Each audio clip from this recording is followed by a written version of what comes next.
¿cómo estás, amor? Feliz día de independencia. Es un día especiales de independencia. ¿Qué haces, amor? ¿Qué haces?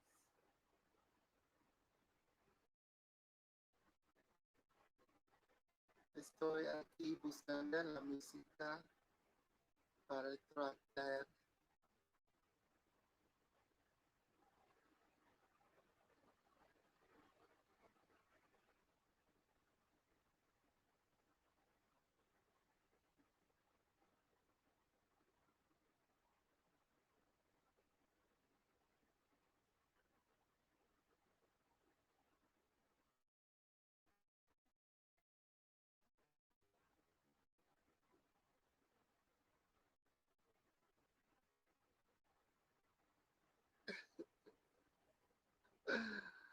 How did the man hunt go? Pues bien, pues bien.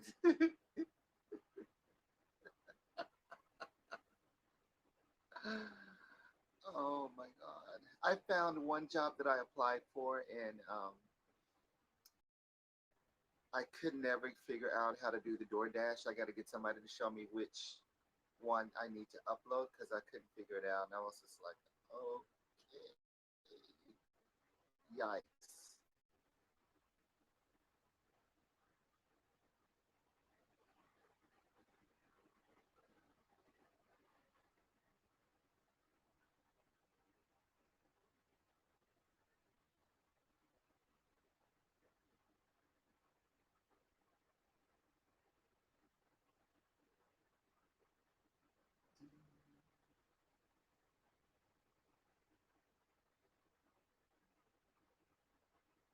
There it is. I see that.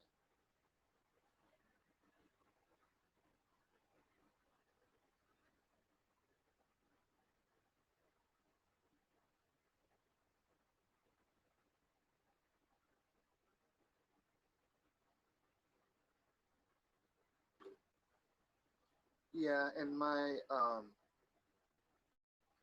by the time I got home, I was like exhausted. Like I was just physically like one. Just from that show, so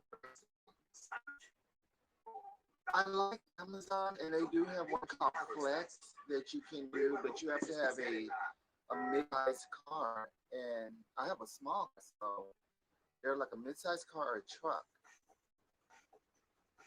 And I was like, well, I don't know how this is gonna work. Suta.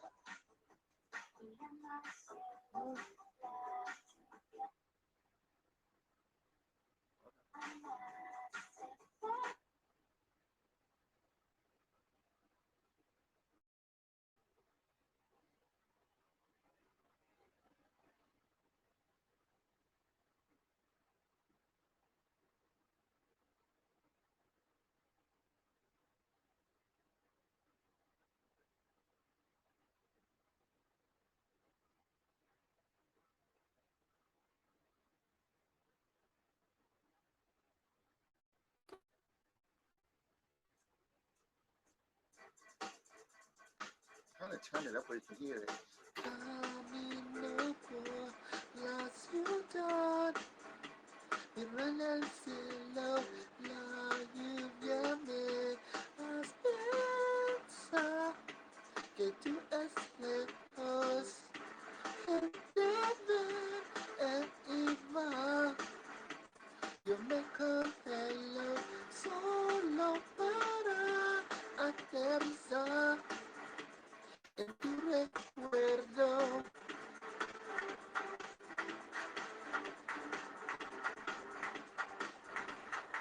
Me pregunto por qué no te puedo encontrar.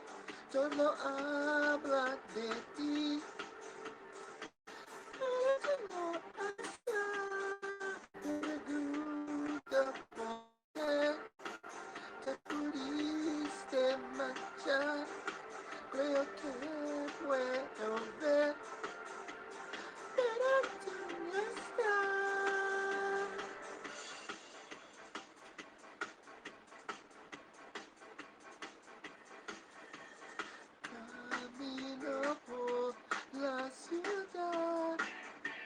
Busco tu boca para saber dónde está. Cualquier escuela, la gente ven y va. Yo solo espero justo en el mismo lugar. A tu recuerdo.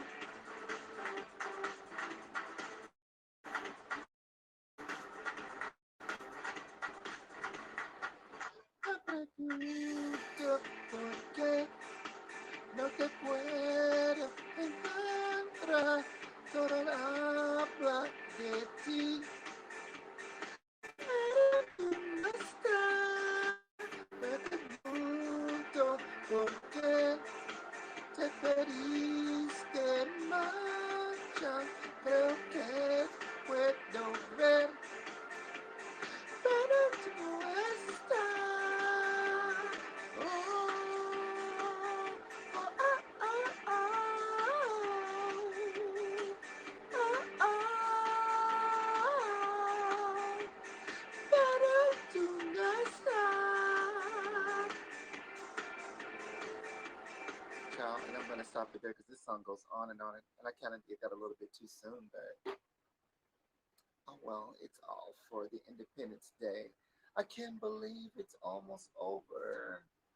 You know, Mexican Independence Day is today. I talked to my friend in Mexico City, and he told me, and so he was asking me like, "Do I have a boyfriend now?" And I was like, "I don't think so. I don't have a boyfriend. Nobody wants my ass, and if they do, they just want it to, you know, hit it and quit it, hit it and hit it and quit it." And so we talked about some things and everything, and I was just like, "Oh, somebody was thinking about my ass." Let's see here.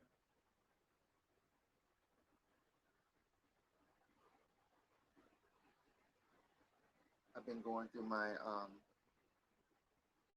Nick Bolt stash. I was like, Nick. Mm-mm. So welcome everyone. Come on in. We have our live chat lounge tonight. I tried my best to get on to the laptop and get it to work, but she just kept freezing up and frozen, and oof, she had all kind of issues. So we're on the phone tonight, and hopefully, um, you know, we'll get more people into the chat room. So thank you guys for coming in tonight and hanging out. Lee is here, everybody. Hi, Lee. I couldn't believe he asked me that because, like, in the beginning we kind of liked each other, and then I come to find out on his birthday.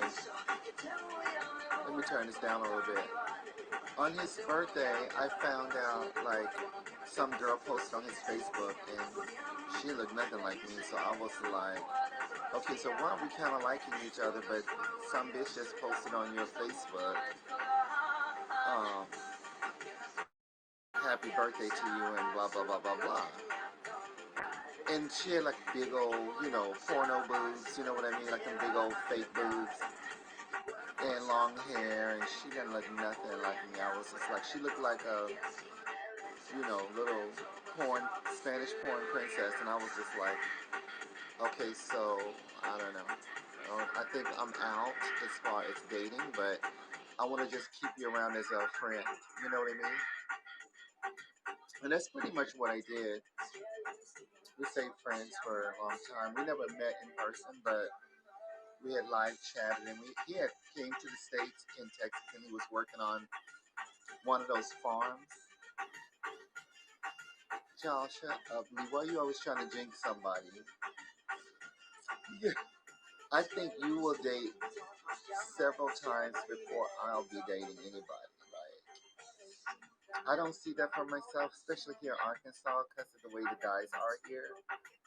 I mean, I guess you'd have to be here in the state to see what I'm talking about. I think if you was here, you would see. It's just sadly but true. You will be dating before me. I have a lot of guys that I talk to. I mean, they all flirt and do what they do, but am mentally I'm checked out. Like I just don't even care. Like I but if Nick Bolt comes here, I might have second thoughts, child. Is Nick is fine. I will hop on that. I'm not over it. I just think that the thought of dating exhausts me. Like I just get exhausted, and I think on my own terms, like I fantasize about the guys that I like, and there's one or two guys that I do interact with, live chat, that I'm actually attracted to.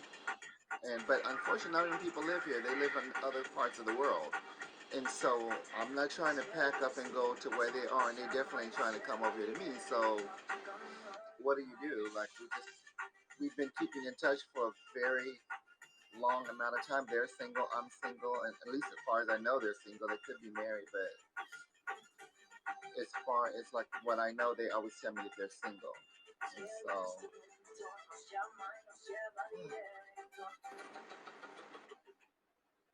the guy's fine.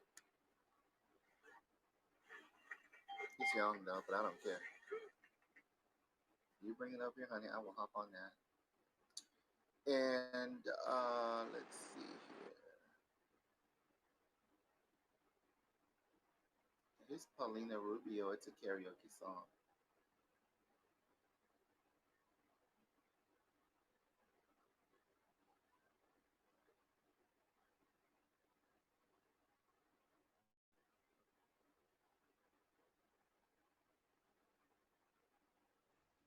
But yeah, I talked to him. He's in Mexico City, and I was trying to explain to him, like the situation with my ex and how he talked to me all, crazy and everything right before we broke up. And I was like, you know what?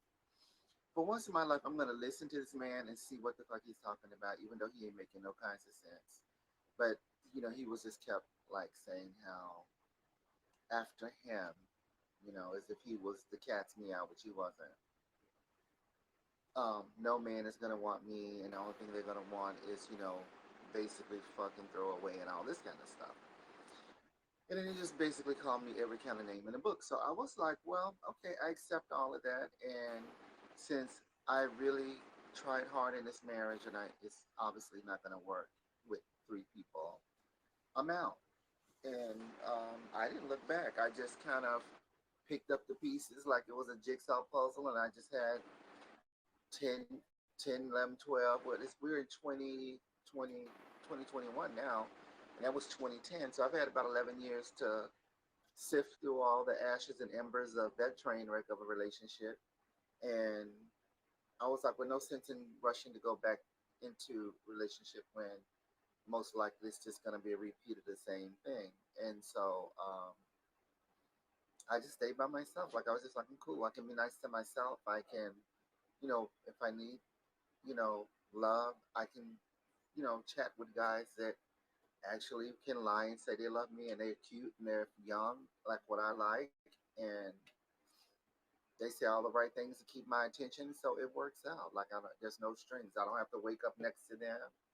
They funky, but I don't have to entertain they're crazy. I just, if I don't want to talk to them, I don't answer the phone. Like, it's just that simple. And it's no, like, I'm not going to lose any sleep if I don't hear from you for a couple of weeks. I'm cool. There's other guys on the roster that I can talk to, plenty. And everybody keeps in touch. They don't know each other because they all them live in different parts of the world. And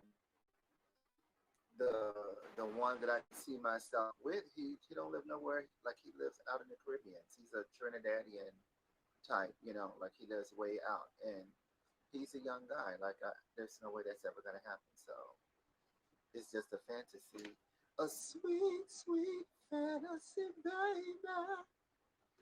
And the other guy, he's from Mexico. And even though I know, like, he's not really attracted to me like that, he's attracted to my brain and my inner parts. But physically, he's like, you're too big, and also, but bitch, you the one that has been over here from the day one. So obviously, something about me you like. But come to find out, he does, entertain TS girls. He entertains real women. Like he's all across the board. So I knew it. Just like all the rest of them. Like they'll be saying they like, girls like me. Then it's a whole nother real girl somewhere in the picture, which has always been my story. So it doesn't really surprise me. And so when he was asking all these questions like today, I was like, here we go. And it's like, I don't know. I don't know why he brought all that up, but I was just, maybe he's entertaining some ideas in his head. But I'm like, we had our beginnings and I already know what you like. Like once I know what the guy really likes, I'm I'm good. Like I can move on to somebody else because it's that easy. Like know a bunch of guys real easy. Just like this. Look at all this luggage, and it's not a whole lot of luggage, but it's enough, luggage that I never imagined at this age. Young guys would still be in the Kool Aid and still trying to talk to me, and I wiped all the makeup off. I wiped all of the makeup off and took the wig off. And bitch, they still, thank you. You can't make this stuff up. I am my mother's child.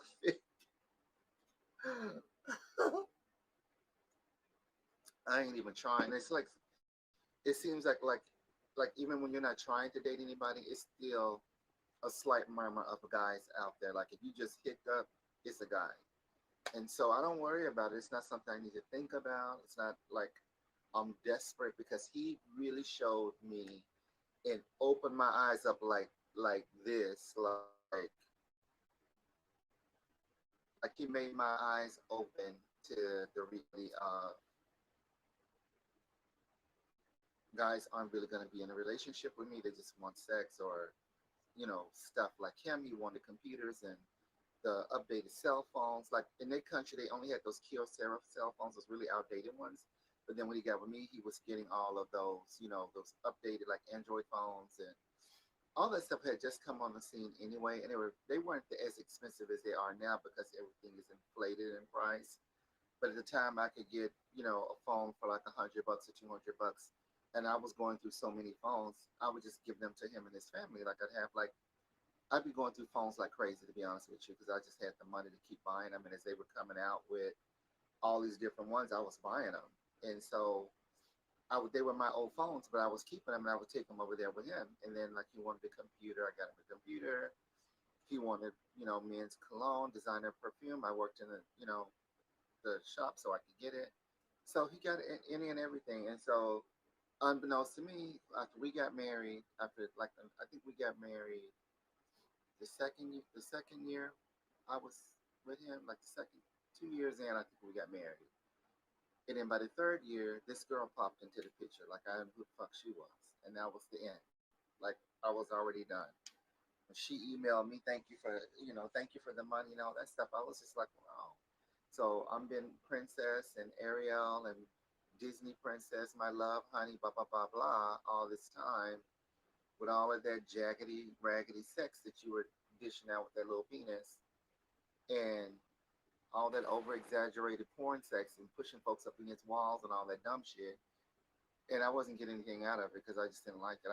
He didn't listen to me. Like, if you listen to a girl and she's telling you what she likes and you don't do it, what makes you think she's going to enjoy what you're doing? Like, bitch. And in my mind, I just checked out because I'm like, I'm not enjoying this and I don't like how he is in bed. And he's not serving up much of anything anyway. So it wasn't like I could feel anything, you know what I mean? Like it was tiny, like a little dick. And I didn't really care because I don't really like big gigantic penises. Excuse me, folks, because I don't know who's watching.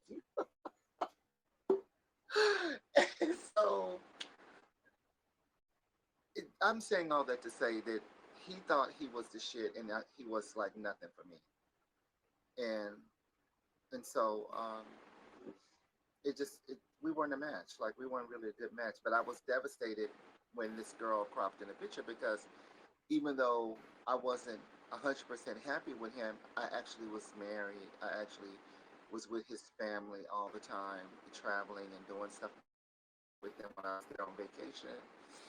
And so it felt like a real relationship, you know what I mean? But in reality, he was scheming, just like his dad was scheming, because the dad divorced the mom while I was there. Like he had already left the mother and moved on to this younger woman, and I was just like, "Ooh, hmm, am I gonna be next in the equation?" And of course, father like son, like you can't make this shit up. You're a cheater. And so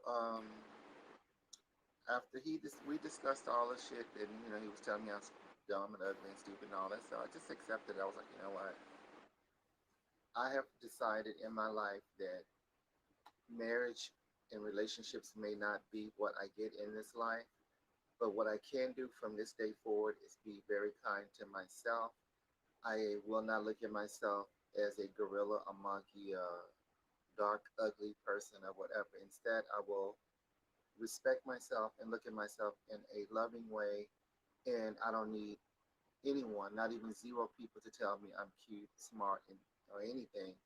I won't even hear it when they say it because I'm kind of done with, you know, fake, the fake world. And I real like I'm off the matrix. Like I really get the matrix because people are so, you know, tied into their labels, tied into their fake communities, tied into their fake religions, and you get so wrapped up in all of that day to day nonsense that you can lose your sense of reality. And I think when you lose your sense of reality, you lose yourself because you're so wrapped up in what everybody else thinks and what everybody else wants, and you never have time for yourself. And I see women do it all the time.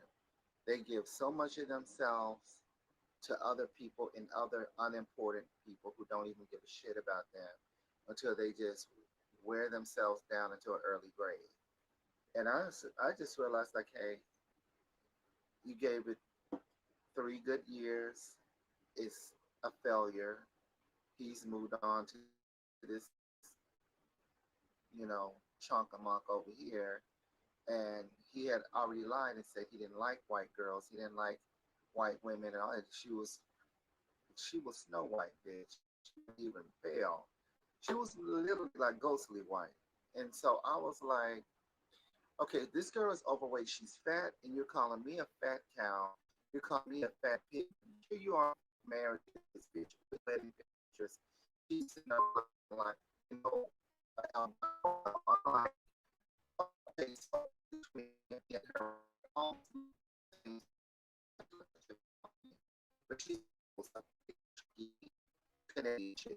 So I just was done. Like I was done. And to me, okay, so if you don't like big girls, then why you married two of them? So obviously you like big girls. So why would you even throw all of them insults out there and then some? He was a piece of work, and I just can't look at guys the same because I just feel like no matter how cute they are, no matter how intelligent they are, it's always something sketchy within the mix. Like it's never just a equal playing field. And for me, you can't play me. I wrote that book. I don't know where where that part of me came from. I guess when I realized, like in Florida, that a shit ton of guys will hook up with me, and they're all hot. I was like, bitch, you can't tell me anything. A bitch can't tell me nothing. I don't care who they are. They can't tell me shit. Even like this, I could have one leg and an eye missing, bitch, and I still can get them. I don't know what it is. It's just the truth. Like I'm not lying to you. And so I realized, back then that I could get guys real easy, and I could roll like go through a bunch of them. So when Earth girls are easy, Earth girls are easy, and so I just he pissed me off, and I already had another guy on the back burner, and I went off with that guy to Ghana, which is it's the beaches of North Africa, and so it was a older city and beautiful, and the Nubian guy that I went with, very dark skin, tall. He was a soccer player. He had a big old thing of thing, but even with a big thing of thing, he could. Girl, that sex rhythm was all like off and crazy. I was like, what the fuck are you doing?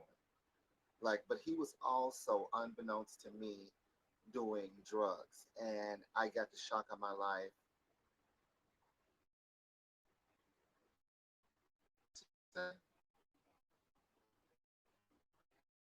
Your birthday. So when I got with him, his sketchy ass, he sold everything out of the apartment. He made up some.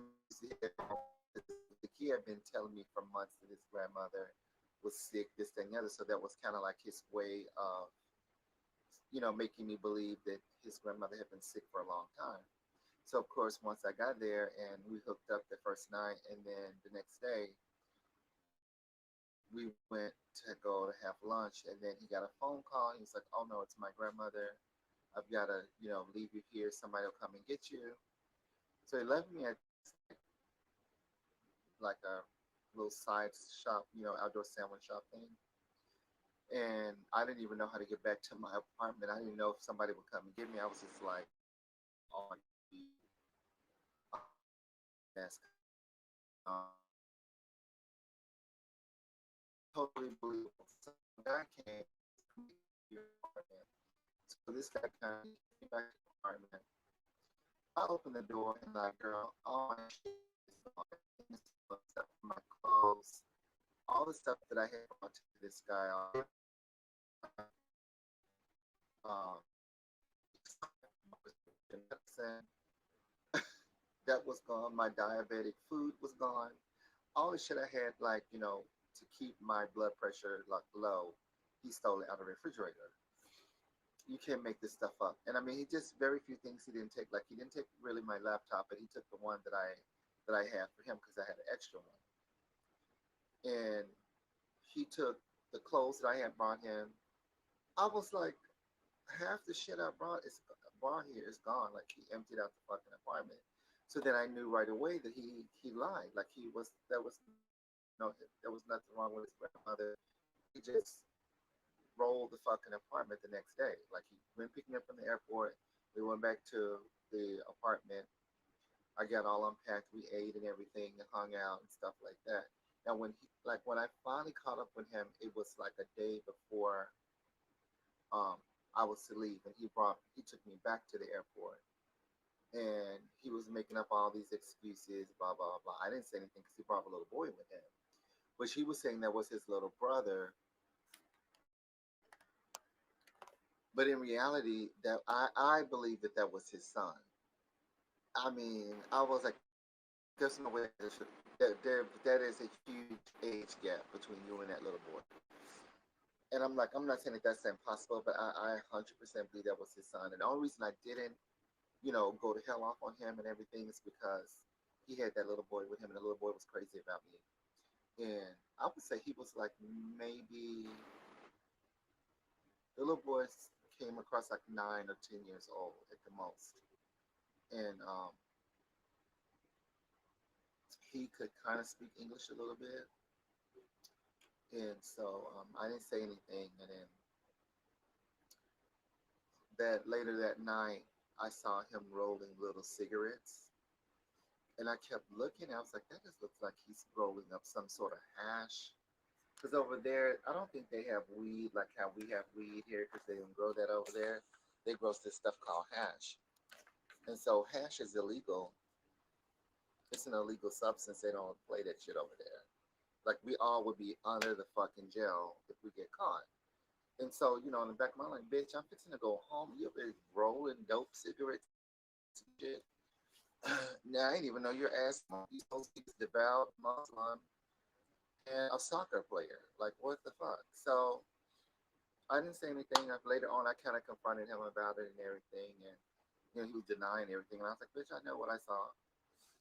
So I was done. Like I was like, you know what? Just be cool, get to the airport, and go home and be done with this vacation. Because it was somewhat of a train wreck. You know what I mean? And it's fine. I think a lot of guy was, but it's um, it's okay. And he had a big chunk of meat, and rhythm. I was just like, oh, hell no. The that is it's not rhythm nation, bitch. And my camera is saying it's sliding. It's coming. I'm trying to adjust it. Sorry,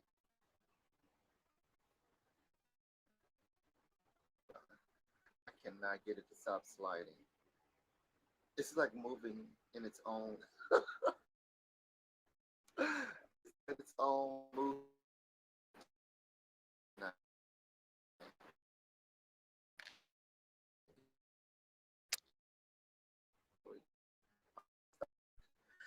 And so I got back from vacation. I went to the internet and a video warning girls about him. In the video went viral. Like it went viral. Wore his ass out. I'm like, bitch, you literally left me in a place I've never been before, could not speak the language, and nobody could really speak English on that side of North Africa. Like that was like a non-English speaking area. They were all Christians, but none of them spoke English, and they very little Arabic, like water and food. Like where can I get food? Where's the store? Like I knew enough, but I did not know enough to hold a whole full conversation. Like I could ask for shit, and only because my husband at the time like would not teach me Arabic. Like I had picked that up on my own. And so instead of him talking to me in Arabic to help me pick it up faster, because I could pick it up in conversation, he wouldn't do it. Like he just totally like refused. So with this new guy that I was backburning with, he spoke English, and so I knew like when I went there, he could speak complete English like perfectly, and we used to Skype all the time, so we could see each other, and I just felt like I knew him since we had been talking for like over a year. While my husband was like on his going kind of off on his tangent and being a dickhead, and we ended up getting back together after I got back from vacation. I didn't tell him at the time that I had been in Brigada because he would have shit a brick. Like he didn't even know I had been there.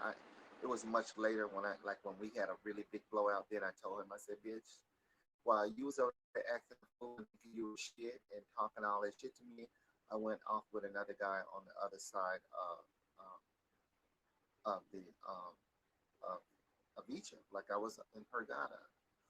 And show this flank. Oh, he went the hell off there. I loved it too. I was like, thank you. I said, bitch, don't you ever think that you're gonna talk to me and think I'm desperate to be with you. I said, cause I can get, bitch, you don't even know. I said, I wrote the book on this shit. Don't ever fuck with me like that. Like, don't you ever. And he was just like, oh, he went the hell off on me. I was like, started crying and everything because I was just like so pissed at him.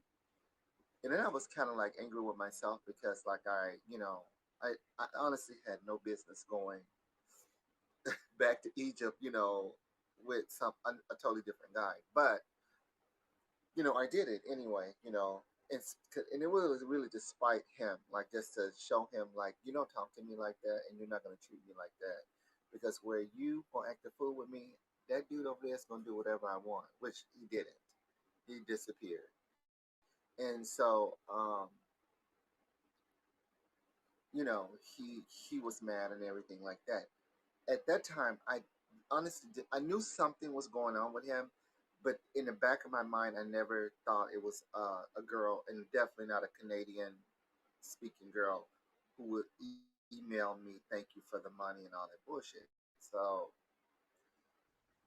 um, it was a lot going on. That was a long 3 year relationship, and he caused me to really reevaluate how I float on this earth, like how I move. And, you know, my relationship with men and how toxic it can get, and how no matter how nice I am, no matter how much money I spend and give them and buy them and do whatever the fuck they want, at some point they're gonna either cheat, or they're gonna talk down to me, or they're gonna do something that is just less favorable. But as I'm flowing through the earth and I'm observing other girls and other friends and other relationships, I'm seeing flowers. I'm seeing, I love yous and birthday cards and gifts and all of the stuff that in my mind, I program myself that this is how women should be treated, and this is what I want for myself. And then the subtle reality of the straight world is that, women don't have relationships. They get cheated on, go through all the same shit that I'm going through. And when I was in Vegas, I just started to see all the girls that I was hanging out with. They were just so pretty, but they were real girls. But all of them were single. Like none of them had a boyfriend. A lot of them were divorced. A lot of them were left with kids.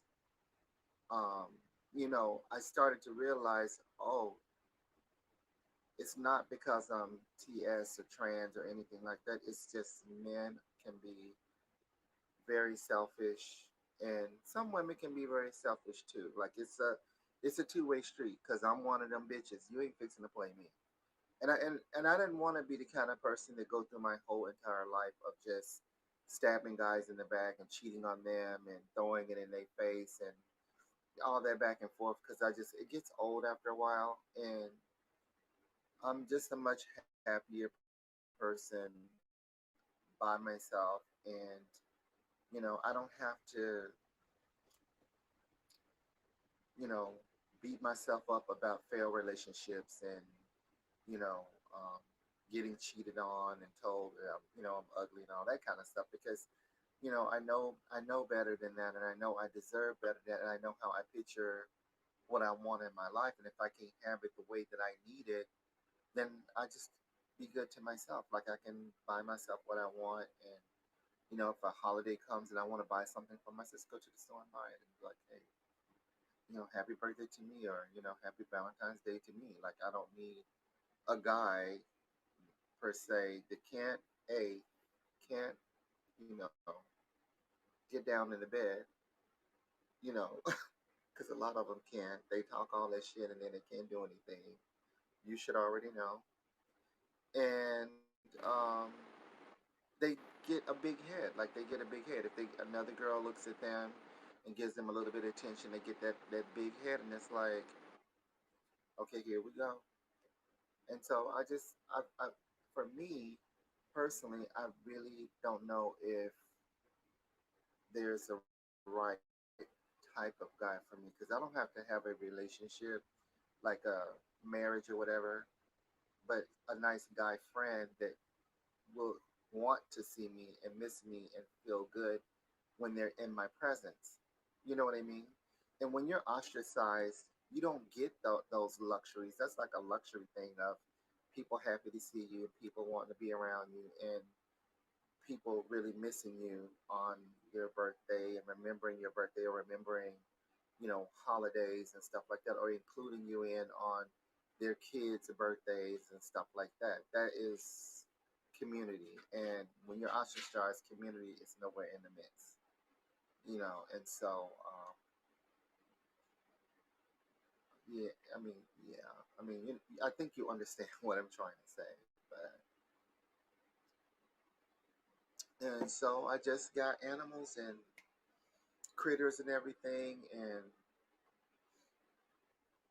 my friends from Florida and stuff, they're still around, and we talk whenever we whenever we bump into each other on the internet and stuff like that. And I think that's enough for me. Like I don't beat myself up anymore about, not having, that matrix, you know what I mean? Because I'm totally checked off of it. I'm like, bitch, I just see things as it really is. I don't see the world as this, you know, harmonial place that, like I was taught, it was like Brady Bunch and Leave with the Beaver and all that bullshit. You know what I mean? Like, I'm not interested in them TV shows like that. I'll watch them if, they're really good, but I don't take it to heart like I used to. Like I used to get so wrapped up and get teary eyed and all that on that bullshit, those bachelorette shows and all that stuff. And I'm like, I can't give I can't give that much of my energy to other people who don't give a fuck about me.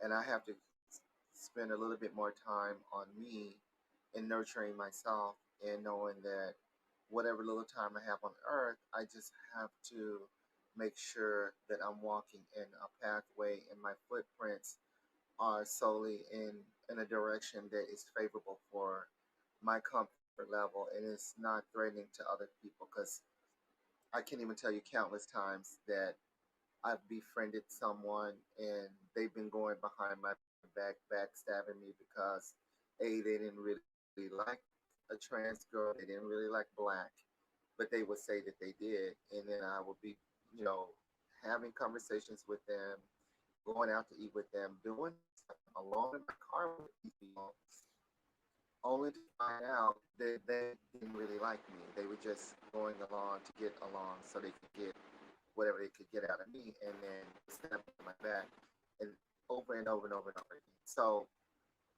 I just stopped putting all my energy into people like that because I mean every time it was always tragical and it was like, for impacted people, when you lose somebody, you have to grieve that person. And it takes a long time to get purge all of that hurt out. And when we get hurt as empaths, it is literally you have to lay down in the bed and cry for hours and hours and days and days until one day you finally have purged all of that pain and all of that birth, all of that hurt out of you. Because a lot of times we relive shit that I done blocked from way back when. It'll resurface all that shit up, and I have to purge through all of that stuff. So I'm like, I'm good. I'm good on all of that. I just don't have energy to give to a whole lot of people. But I don't think they lose any sleep when they're doing this shit. I just think that people are just crafty. Some people are just crafty like that, and they will say and do things that they don't. It's not in their heart. You know what I mean? And so we live long enough on this earth, and unfortunately, you realize that a lot of times relationships are a lot of work, and it's a commitment, and it has to be a commitment on both ends. It can't be all one-sided, and so, um, like I said, I thought because I was trans, but then after I was working with a bunch of girls in Vegas, I soon realized, oh no, even if I was born a real genetic GG, I could still end up fucked over with a baby, which would be even 10 times more crazy, with my brain.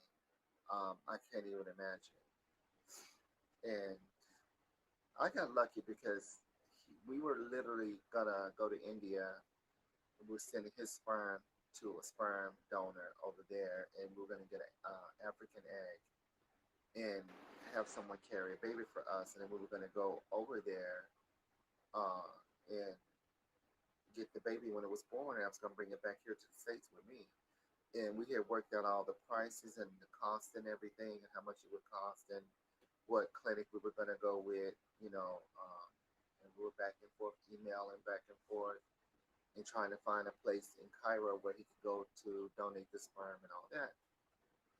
And he fucked up. Like once we started, like, talking about getting married and where we were going to have the, ceremony and stuff, uh, it was just starting to get very complicated because he was like putting it off, putting it off, putting it off. And then finally, we set a date on that because we had to postpone all of the, stuff with the baby and all that. Because I was like, I don't want to get this baby and then we don't have a wedding. It was like a cheap ring, like I don't even know what kind of metal that was. I don't even think it was real metal. But we went to his hometown, which was like Mansour, which is like an hour, a little bit over an hour and a half, maybe outside of Cairo. Late in the night, and he opened up their jewelry shop, and with the money that I gave him, he bought a ring, and I was happy that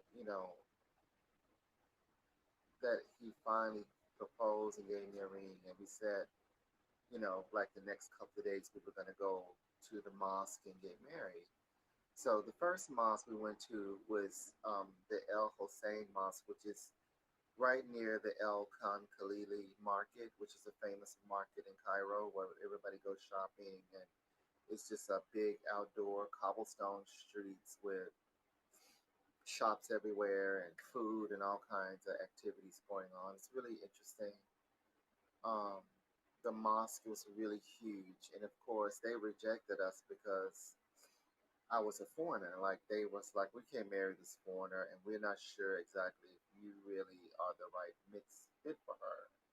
Because I wasn't really trying to talk to them. I was scared because I was like, do these people know what time it is with me? And they were all like, staring at me, and I was scared because I was like, I had like the hijab and I was all covered. They had me covered in so much shit, child. I was just like head to toe in sheets, and I was hot, and I was thick, I was heavy like this, a little bit heavier than this because he had stressed me the hell out, and I've been eating everything in sight, so I gained weight, and that that mosque rejected us. So then we went to the cross town to this like back alley mosque, which didn't look like a mosque at all. It looked more like a you know uh, concentration slash Al Qaeda camp or something. Child, I was like this, and so we got married in there. With it was just me, him, and his dad, and then the people who performed the ceremony and stuff like that in this building. And there was no paperwork. There was just by word of the law, whatever, in their language that we were married. And his dad had tears in his eyes, and he was so happy. He's like, "You're my daughter now," and he was just like tickled pink. But then, like looking back on all of that, I'm like, "Did you know about this other bitch? Like, were you just as happy for this hoe over here? Like, did you know that he was married to this girl? Like, how could his family not know about her?" And that I think that is what literally like really ripped me into thousands of pieces because I have been spending so much time with his mom, so much time with his brother and sister in vacation and with his dad. And they treated me like a part of their family. Like I never felt like excluded with them. Like for the first time I was, included always like cleaning up and doing all kind of nice things for me and stuff like that, giving me gifts and shit. And then, you know, to know that this girl was in the picture. I think the mother knew. I think the mother knew because she saw us naked.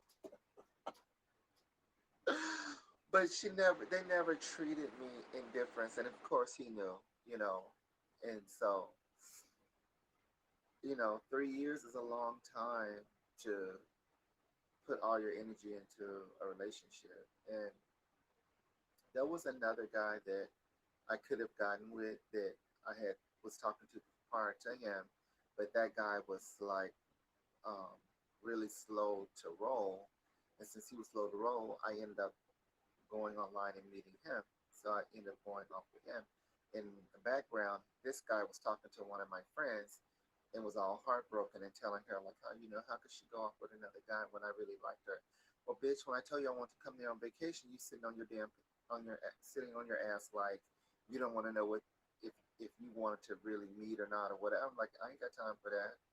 So, bitch, you didn't really want to meet, so I moved on to somebody else. I liked you better than I liked him, but you were taking too long to make up your mind what you wanted to do. And I wasn't trying to wait around for a whole nother year for you to make up your mind what the fuck you want to do. So, oh well. And so we reconnected years after me and him broke up. Like we broke up in 2010. And I think around 2011 is when I found out that that guy was still like all busted up that I had, didn't go visit him in Alexandria. I was like, bitch, I must be hole hopping all over Egypt with all these different guys.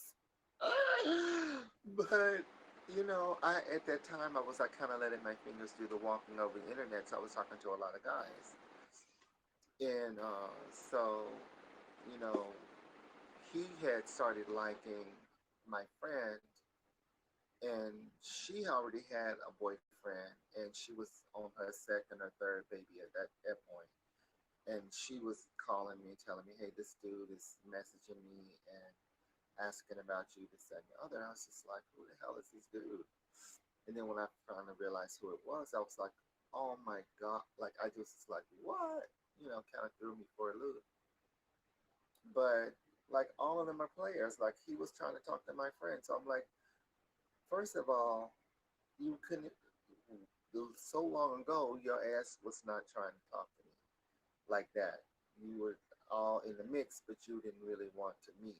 So I just kept talking to other guys. I said, and finally, when I said what I wanted to hear, and that's who I went off with. Because he didn't know until I guess she told him that I had married a guy in Cairo, you know, and he went all off and got all his butt hurt. And I was like, bitch, whatever. Like, ain't nobody got time for y'all.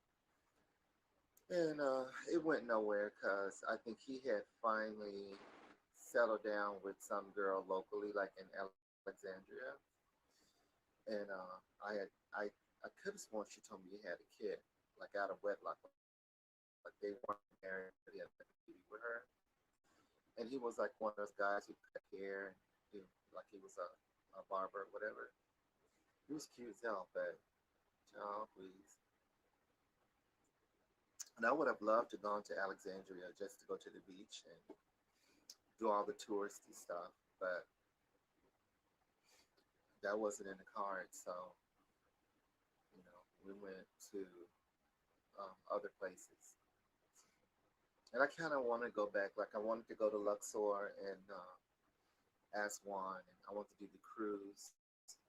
And there's so much tourism, and it's like I just didn't have enough time to do everything I wanted to do. And Luxor is so far away. Like you have to fly from Cairo to get to Luxor, and I was going to take a cruise from Luxor to Aswan and go back, up the Nile. And um, he didn't want to do that. Like we just couldn't plan things out. Like he didn't want to do anything. He just wanted to spend all his fucking money on his wife, unbeknownst to me and his family and shit, and didn't want to travel or do anything fun. And I was just like, ugh, he's so fucking boring. And then he didn't want me to do anything. Like want me to um, learn, language, write books. He didn't want me to do anything, and I was just like, I don't want to be with this guy that is like smothering me. Like I can't. I'm a creative person. Like I just want to write and create and act and perform and try to say, so who do you want to be with now? Nobody. I'm content with me right now. I am so content with me. I'm not even thinking about any of that. But I'm just saying, like in the past, that's how it was. Like that's why it exhausted me because I was like, you don't want me to, you don't want to write a book with me. You don't want to, travel to places I want to travel to. You don't want to do anything just be like, an asshole. And I'm just like, you know what? Y'all got, you got all this by yourself. Because why do I waste my time with somebody like you when I can go off with somebody else and, go venture in another direction? Because I don't have time. And I tried to make it work with him. I really did. I just was like, I don't know what to do to make you happy. Like any little thing I did was pissing him off. He's complaining about any and everything. And then what really got me at the end was he was like, and then sex with you is like having sex with a man. I was like, well, bitch, your ass must be gay then because you was hopping on me every 2 seconds. Like while I was over there. Like I'm like, bitch, shut up. Like you ain't making no kind of sense. And first of all, I'm not even believing that because you ain't even got shit. That little teenage little thing that you got, what you thought you was doing. You're making a porn movie. You thought you was like making Rambo. Sit here, please. Sit down. Sit with that. Save all of that. Like I wasn't even like I was like, oh, he's trying to throw his jabs in now. I said, well, I could get him by telling how small that little penis is and how uninterested I was in it and how that whole sex with him was just like, ugh. Yeah, he pushed me against the mirror. Like, you know how guys like shove you back and they like attack you and shit? Shoved me and broke that mirror, just cracked like into 1,000 pieces, like it shattered. I'm surprised I didn't get cut.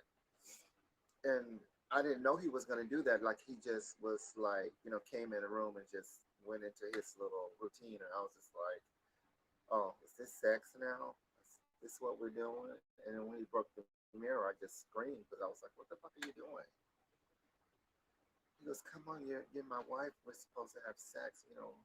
I'm horny. That's it. All that kind of bullshit." And child, I was like totally like uninterested in what he was doing. I was just like, and I was trying to tell him like, instruct him on what to do, and he was just like doing what he wanted to do, and I was just like not interested. I was like, ugh, here we go, get off of me, shit. And I think what really pissed me off with him is that I told him don't kiss me because his facial hair and the hair on his head was so coiled up so tight it felt like a fucking Brillo pad. And it was only because he didn't put any kind of product in his hair, he just let it go really dry. And so when I told him the first time that it irritated my skin, like, it was irritating me, like this area of my face is like really soft. So any kind of like agitation, it hurts. Like it'll easily tear the skin. So I was like, bitch, your hair is fucking coiled up. You need to put a relaxer on your hair. I said, I know I saw some of those Stay Soft relaxer kits in one of them shops because, I was looking around at everything. And I was like, why don't you let me put a relaxer on your hair? It'll soften your hair up. And that way, like when you touch my skin, it won't hurt. Because his fucking Brillo pad ass hair was hurting my skin, like on my face. He's always kissing on me and shit. And rubbing his fucking head all up on my neck and everything. And it was hurting me. I'm like, bitch. And that Nubian guy, his hair looked like really soft and coarse. It was that Brillo pad hair too. But it didn't look like Brillo pad hair. It looked almost sheeny, shiny, and soft. But bitch, when it touched me, it was like cutting me. I was like, bitch, all you motherfuckers need perms. Y'all need relaxers. Y'all need perms. Y'all need Carol's cream, cracks. All y'all. Like, y'all got the shit in y'all stores. Y'all need to get on it. Because, bitch, I know the women hate y'all kissing on them and shit. I'm serious. Like that. I never experienced anything like that before in my life. Like, I've been with enough guys that, you know, their hair, if their hair touched me, well, I guess, like, They weren't, they weren't black, but like a Puerto Rican guy I dated for a while. He had textury, hair, and it didn't wasn't cutting me like that. But this bitch's facial hair, like he grew his hair out. First, he didn't have any hair. Then one day he was like he didn't want to shave, and it grew pretty fast. So when he went to kiss on me, girl, I jumped because I was like, "Oh my god!" He said they think it's cute when they swing you across the room. Oh, child, please.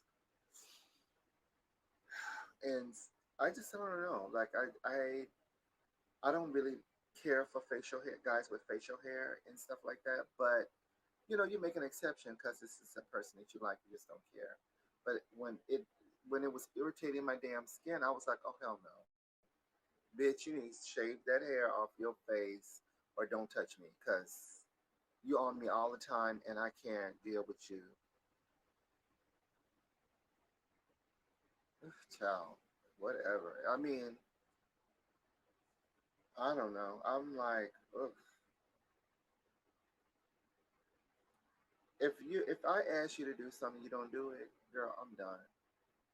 I mean, like I'm already checked out and I'm already around the corner. I'm around the corner looking at the next guy because I'm like, bitch, ain't nobody got time for your foolishness. And I think he was doing it intentionally. He was an asshole, and you know, it was never a yes from him for me. And I was like, I'm constantly, constantly, constantly, constantly trying to make it work, and he's constantly pushing back. And then when I finally say, okay, I'm enough, we're done, and then he would, you know, he would switch, honey, I love you. Come on, don't be like that. I'm sorry. He's crying all on the phone, and then the next day he's angry, he's mad, he's raging. I'm like, you know what? Bitch, ain't nobody got time for all the multiple personalities you got. Like, I don't have the energy for all that. One day you happy, one day you mad, one day, and I'm like pretty laid back. Like, I don't really don't get angry. Like, you know what I mean? Get angry with somebody that I like. I'm not trying to be in no argument and angry because that's not in me like that. But if you push me and you keep pushing me and rejecting me and keep doing me like dirt and treating me like dirt, then bitch, I'm fixing to do a whole Houdini disappearing act and be on the next guy and on to the next and the next bitch until I find one that kind of wants to act right with me.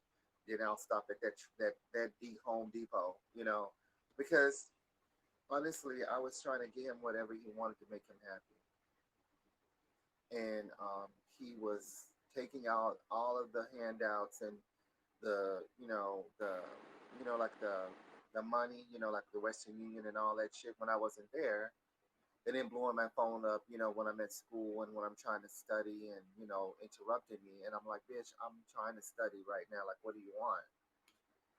And, cost me one of my um, degrees because I was a double master's and I got to the last two classes and he stressed me out so fucking bad with the bullshit that I dropped out of school because I was like, I can't focus on school and then be arguing with you all the time over this dumb shit. And so I dropped out, and I never went back, and so I didn't get to finish my degree. But it is what it is, and you know, I don't know. Like I get along with a lot of guys. I get along with them.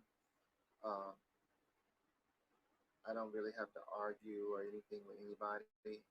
He was pretty much the one that was trash mouth, trench mouth, those guys that swear all the time and use a lot of profanity. In the beginning, he wasn't doing that. Like the first year, and when I went there, it was like all smooth sailing.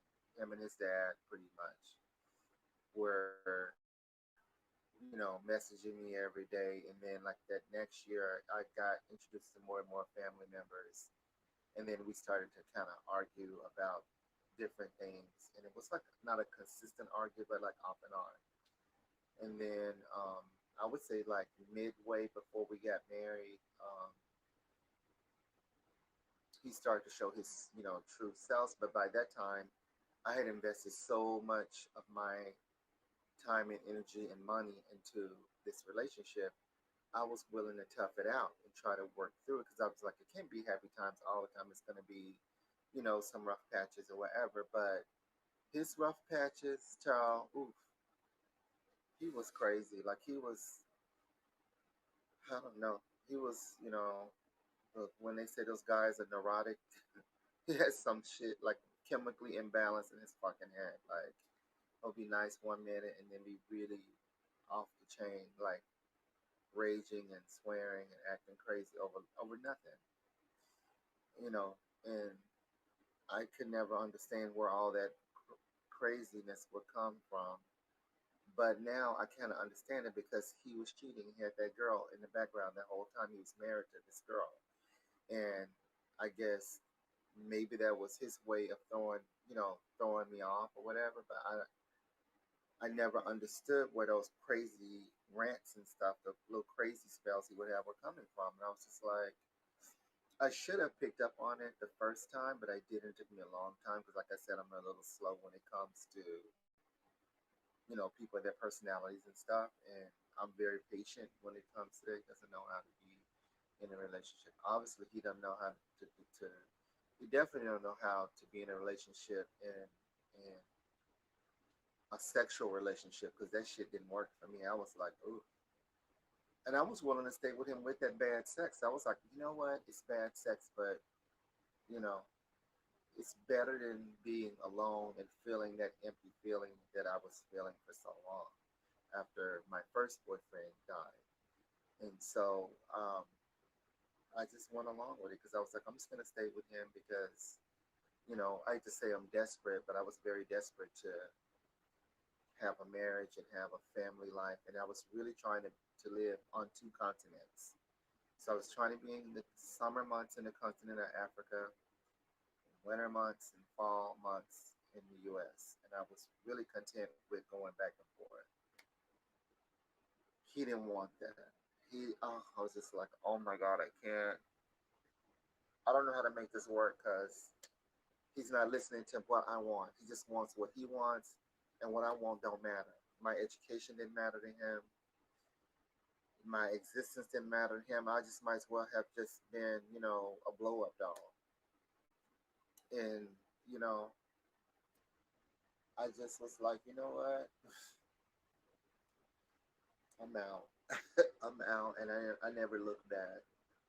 And I turned him in too. I ended up turning him in to the international authorities. He claimed that he got thrown into jail for several months, and the only reason he got out on some technicality or something, he said. And he's like, no, I couldn't believe that you threw me in fucking jail. I said, well, bitch, you married me and you married another bitch. I said, and you took all my money.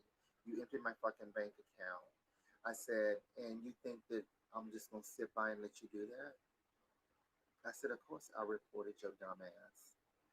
I said, and I warned them girls out there on the internet to let them know that your ass gets down dirty too. You and your Nubian friend on the other side of North Africa.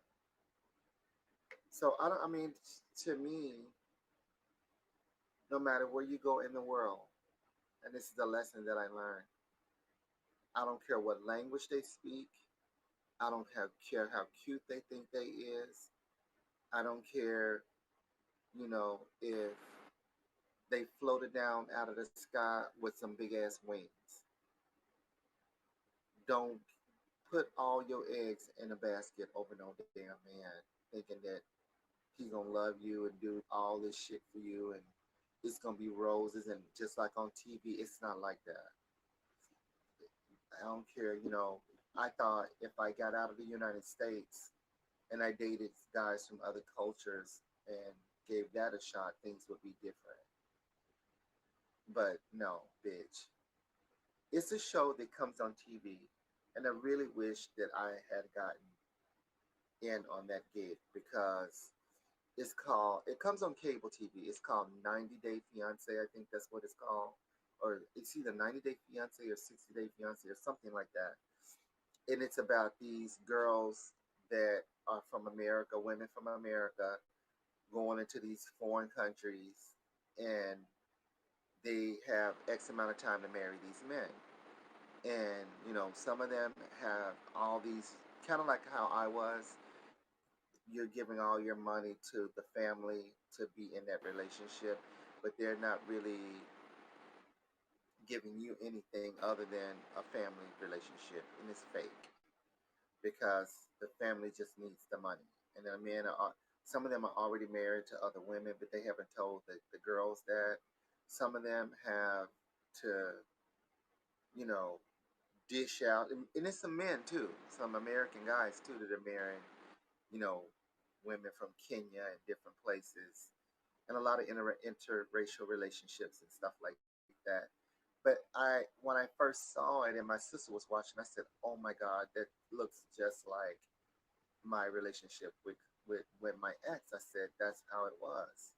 You know, they constantly make you feel like you're in a family relationship, but in the background, they're doing what they want to do, and you're not in the loop because they're not going to tell you that he has an extra wife or two wives or three wives or whatever, you know, or they maybe they don't have any intention of marrying you at all. They just want the money, and at the last minute, they're about to cut your ass off and leave you high and dry.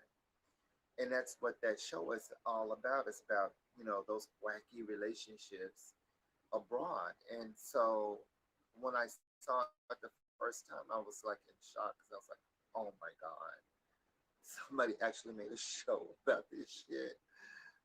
And it made me laugh because, my family knew everything. And the fact that he had been calling them and harassing them, long distance because he had gotten their phone numbers out of my phone and was harassing them. It says, what did you say? I think, hold on.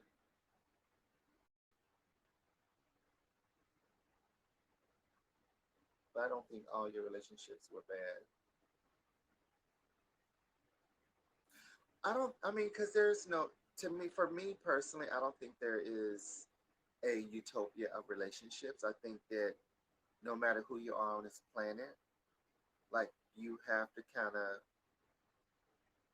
ebb and flow your relationship with the other person.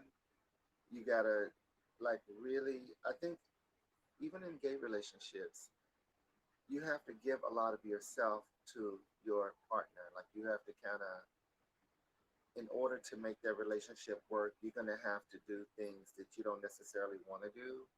And, you know, when shit happens, like, a car crash or somebody gets sick and you have to go in the hospital and you know, somebody's got to pay the bills while the other person's in the hospital. You got to kind of maneuver finances and stuff like that. And sometimes finances can break a relationship. I don't care who it is. And somebody's got to pick up the slack when shit goes awry. Maybe one of them had a drug issue or something like that. And the other partner didn't know that that one had a drug issue until they 10 years in, and all of a sudden, this one's strung out on crack somewhere, and you got to try to figure out how to maneuver around that.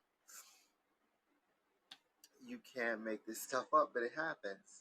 These things happen. And for me, um, I always thought when my relationships would go awry, I thought it was about, I would always center it around my two spirit transness. And it wasn't until I started working with a bunch of girls in Vegas that I actually was looking at them one day, and I was like, I wonder how they make, because I always admire girls like, the ones that have successful marriages and relationships and stuff.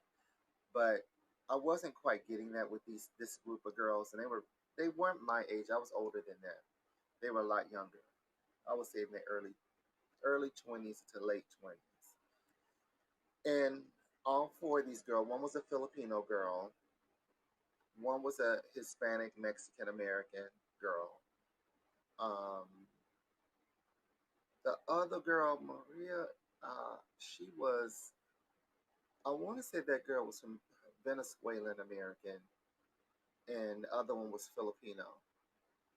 And all four of them was really, we all hung out at different times together. And all of them had relationship issues. Like, all of them had relationship issues. And they were all, GGs. And they were very pretty. All of them girls are very pretty to me. And they all looked totally different from each other, but they were very cutesy. You know what I mean? Like they should be able to go out there and work it and get whatever they want. But all the time they were complaining about relationships. And at one point, I think all of us were on Plenty of Fish, on those dating apps. And we would all like work together and we would all talk about, our relationship issues and stuff like that. And so they never made me feel out of the loop. So I actually had a chance to start seeing the reality of, even if I was born, with the, you know, VJ engine, I could end up with no man, a kid, still having a broken heart at the end of the day. And I think that snapped me out of that mindset of, you know, my relationship's not working out because I'm not a real Gigi. And that, relationships, no matter who it is, and, if it's two women, two men, or a community, it's a lot of work. Like, you know what I mean? And I'm glad I was able to witness that because it kind of like made me realize, okay, this is not just about me. It's about compromise and literally giving up your life to a man who don't give a fuck about you because he's over here with this bitch over here. Like I was just like, wow, this is really fucked up. Like I had no idea that people behave like this. And on this side of the world, like I'm out of the United States, I'm in a fucking foreign country, and this motherfucker is two-timing me. You know what I mean? Like, really, bitch? You ain't got two legs to stand on. You ain't got two matches to strike. You broke as fuck, and you over here married to a whole nother bitch and giving her my money. Oh, okay, I got you. And you gonna talk shit on top of that, man.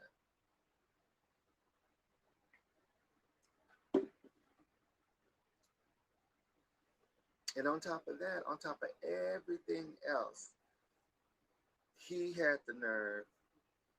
Like one night, I was sleeping. We had been in at the pyramids, walking around all fucking day.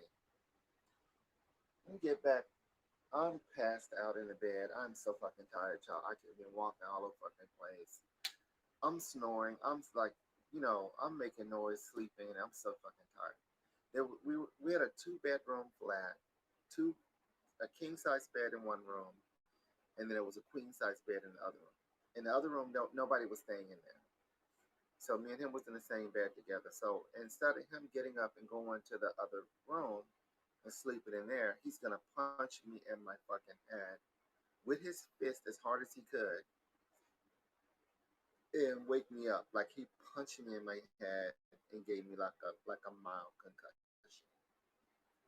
And it hurt so fucking bad. I literally crawled out of the bed and crawled out of the room and crawled down the hallway to the other bedroom. And I cried all night long because when I tell you I wanted to take a knife and stab him 1,000 times, I wanted to butcher this bitch into oblivion. And I was so pissed because I was like, you cannot do anything to this man. You are in a fucking foreign country. They will beat your ass times 10 in one of those jails.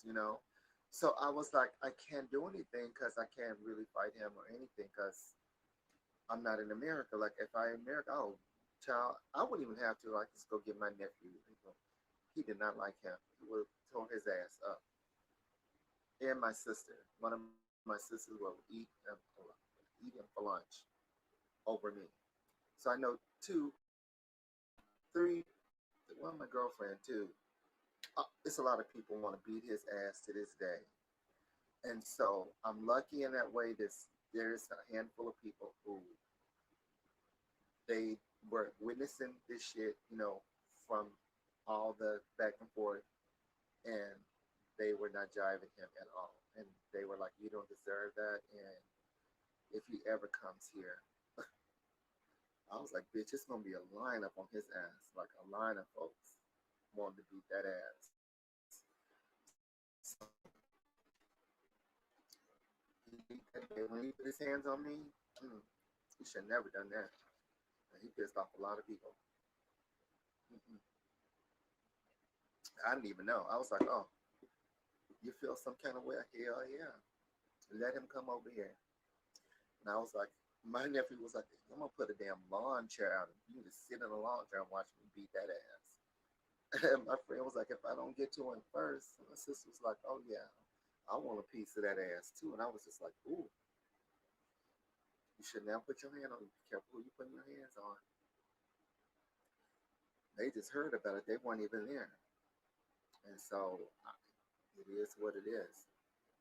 I'm like, man, I had no idea. And so, and that's been a minute, and they ain't forgot. So I personally, you know, I wouldn't mind getting to know someone on a very like nuclear, slow, kind of like personable way, but I would not go into it with the idea that I'm gonna get a marriage or um, feeling desperate to be with in a relationship with somebody. Because when you're desperate and you have like a low self esteem about yourself and you don't love yourself enough to um, take care of you first, you're constantly trying to put yourself in a space to be loved by somebody you don't know. A lot of times, people will take advantage of that, and that's like your vulnerable state. And when you're vulnerable, you can get yourself in a world of hurt. And so, I think for me, I learned not to be out here desperate and you know wanting desperately to be loved and all that because people take advantage. And like I've been by myself since 2010. I did date a little bit,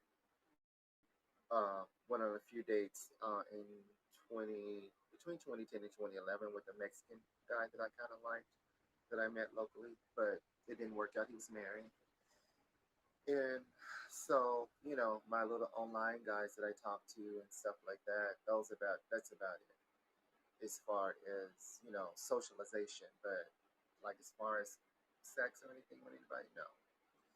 My ex was the last person I slept with because that's who I was married to. And after him and all of the dirty shit he did to me, I just was like, fuck it, I'm done. It's not that serious for me. And, you know, I just changed my way of thinking. I had to face the music that, I may not ever, have another relationship that is ideal for that would work for me, and I'm okay with that. And I just had to make peace with it because um, that was a train wreck. Like that was a train wreck of a relationship, and I was exhausted, like mentally, physically exhausted. So no more, like no more of that. And so, I still, I'm sure nothing has changed. In the sphere of things, even in this state, like nothing's changed. And so I'm surprised every time you know someone flirts with me or whatever, just because I just don't think it's not something I really have to think about. But I don't. It don't go any farther than that. Like it's not that serious. So anyway, the Mexican guy that I talked to, when he asked me, I was like, why is he asking me that question? Like that was kind of out of the blue. And then I explained to him, like just like what I just told you. I'm like, it's like I'm not trying to find anybody. I'm not desperate anymore. I'm not putting myself in a situation where somebody can take advantage of me financially, use me like a blow up doll and then toss me away and go off with somebody else that they really want to be with. Like, what was the point of it all other than, financial security for him? His pocket got full of my money and I got nothing out of the relationship but beat up on and, insulted and, bad sex. Like, what's the point of all that? Like, no. And he was like, I'm surprised you've been by yourself for so long. And I'm like, yeah. I said, if you was here, you might work out. Like, you might come in and do some things. You know what I mean? Like, you might want to come in and play house. I don't know. You seem like, a nice guy and everything. I actually like you better than I like him. But I don't ever really, me and him, I don't think we ever argued about maybe once or twice. And other than that, um, we get along really good. So I'm like,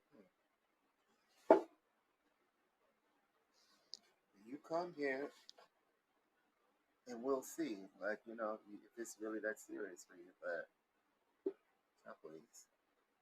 You know what I mean? Like, child, please. I ain't gonna start you guys. Oh, y'all full of shit. You miss your 20s, it says. Why do you miss your 20s? I don't miss my 20s. I really miss my 30s because that's when I blossomed. And life was very interesting for a while.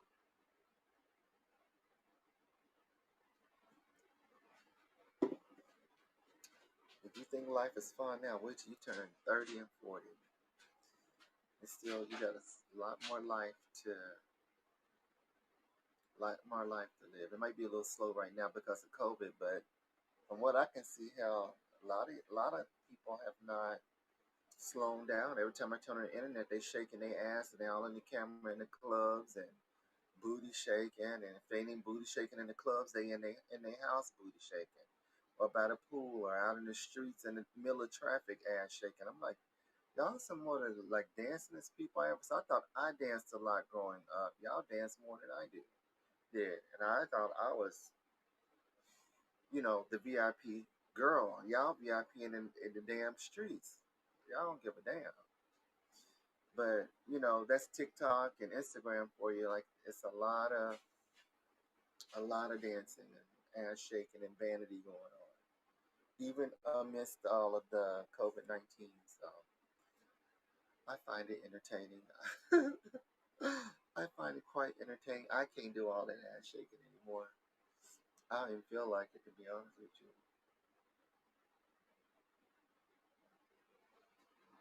I think they're getting cold. Let me cut this fan off.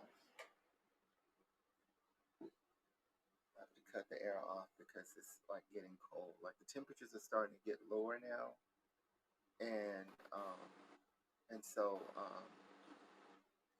it's starting to get colder in the house at night, which is really nice.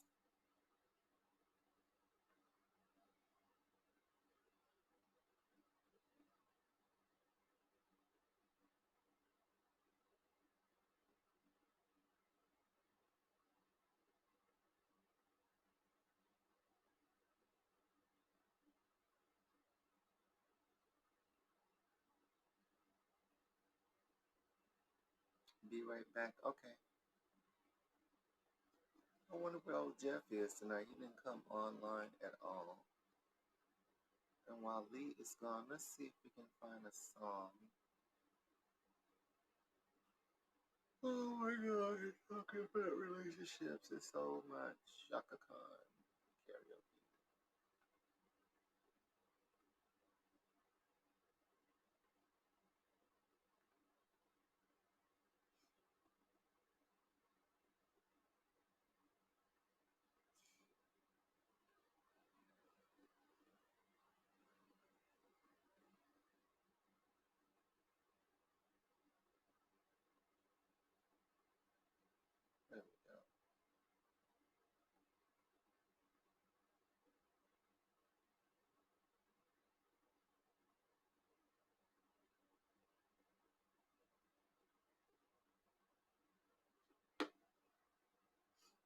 cannot get my camera to stop moving. Last night, I don't know if it's what it is, but it keeps coming loose and moving because it's like a ring. There it goes. And now I just gotta re-plug it back in.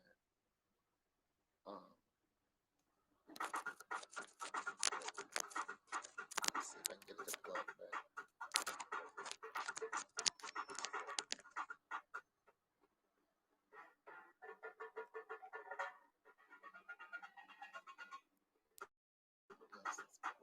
There we go. Oh no, then it starts to move when I pull it. Pull it like that. See, let me see. I'm just gonna have to scooch back on the bed. Hold on. Okay, that's better. I'm like shit. For all the unconventional ways your team stays productive, we've got furniture to position them for success. Because at Office Depot Office Max, I haven't sung this song in a long time, so forgive me if I don't remember all of it.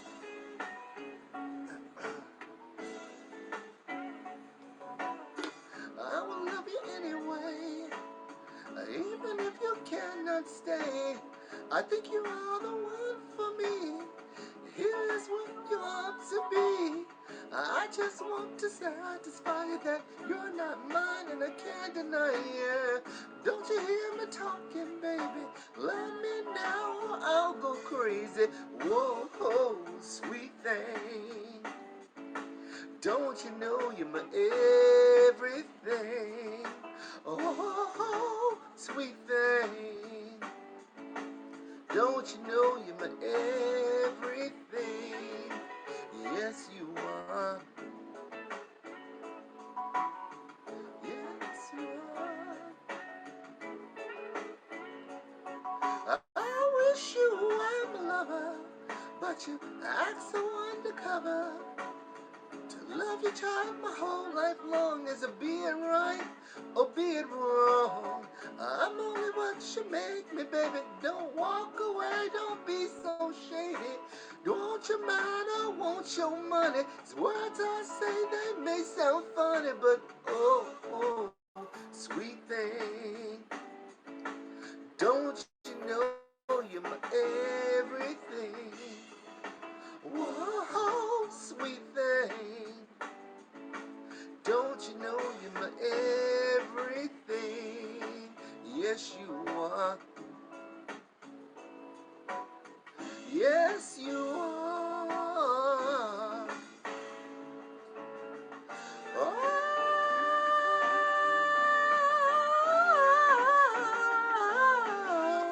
ooh,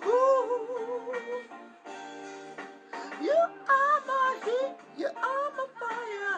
You make me weak with strong desire to love your child my whole life long. Yeah, being right or being wrong, I just want to satisfy you though. You're not mine, I can't deny you. Don't you hear me talking, baby? Love me now, I'll go crazy. Whoa,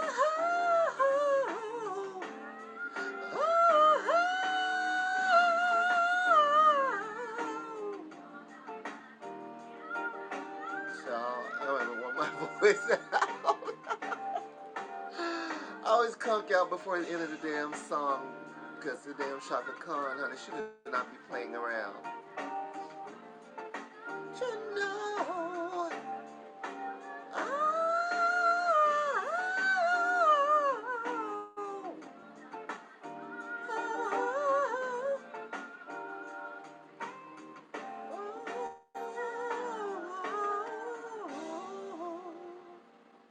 Ooh, Lord, no wonder I didn't do that song for a long time. That song is,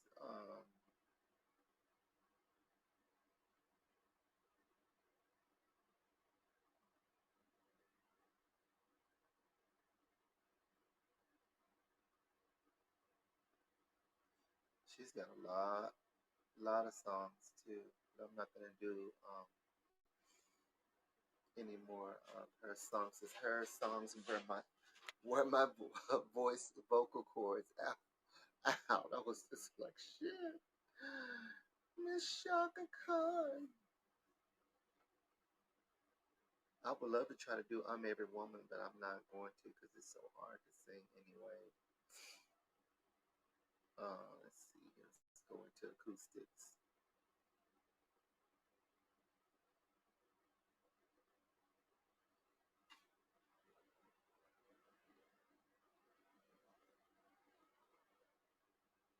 Uh,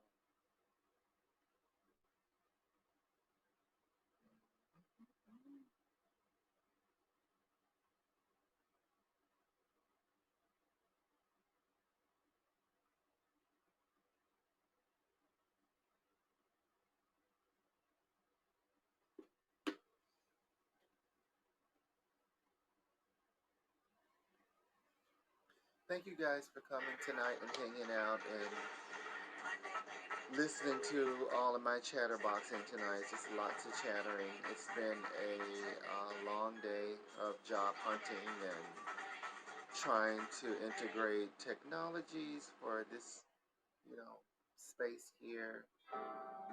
And let's see here. Stayed in bed all morning just to pass the time. I don't know if it's gonna play. It acts like it's trying to. There's something wrong here. There's no be denying. One of us is changing. I don't think it's gonna play. Hold on. I don't know. The signal is messing up for some reason. Let me try it again. Hold on.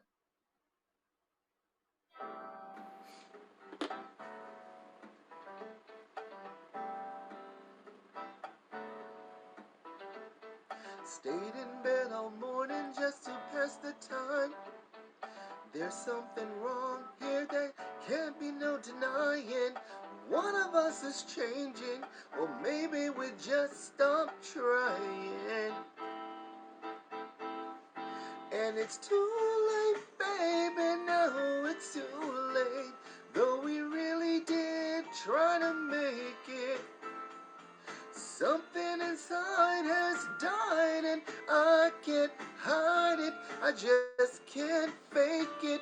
Oh no, no, no, no, no.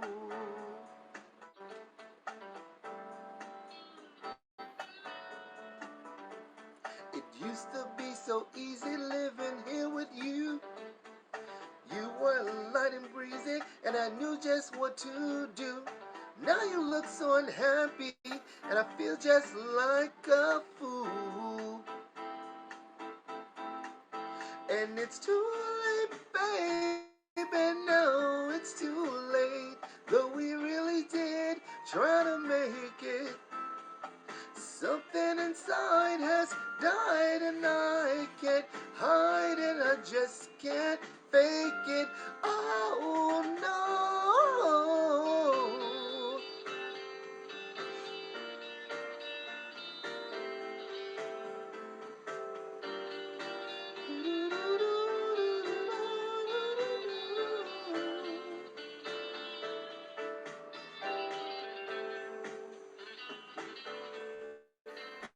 Oh my God.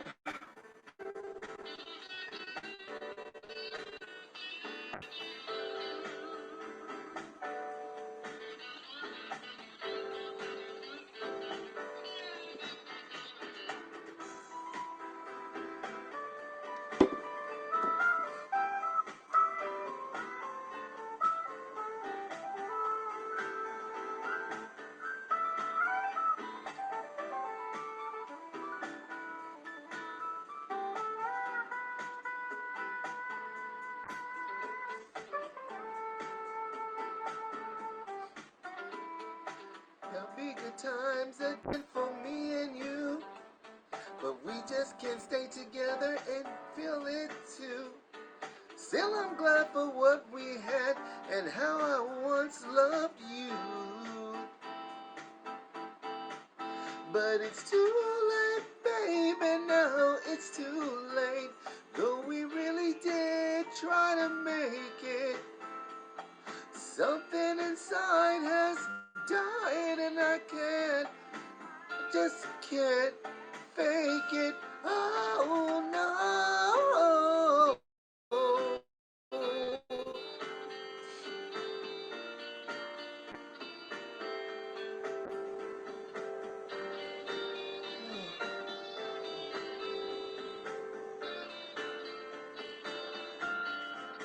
Too late, baby. Too late now, darling. It's too late.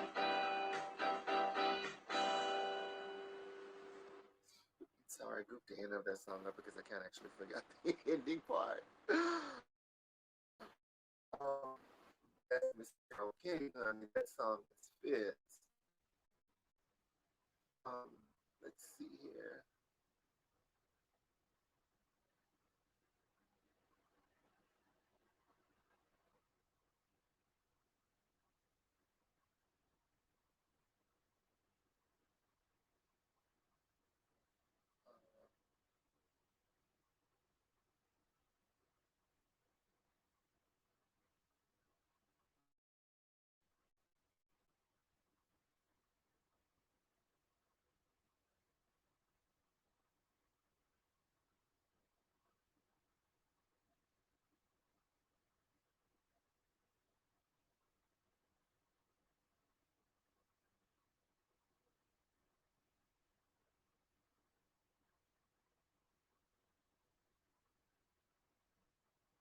Oh, I haven't done that song in a long time. Hold on.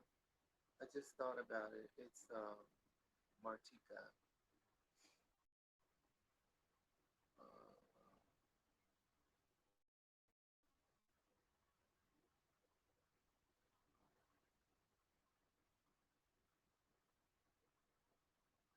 there it is.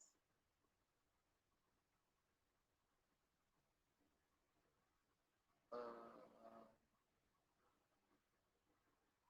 oh, there's a new version. I don't wonder what this sounds like.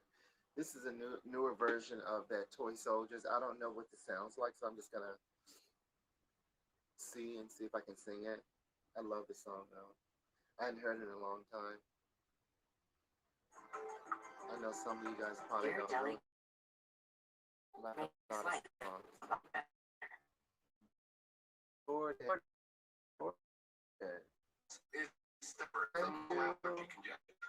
Stop the stuffing with Nasacort. I tried, y'all. Yes.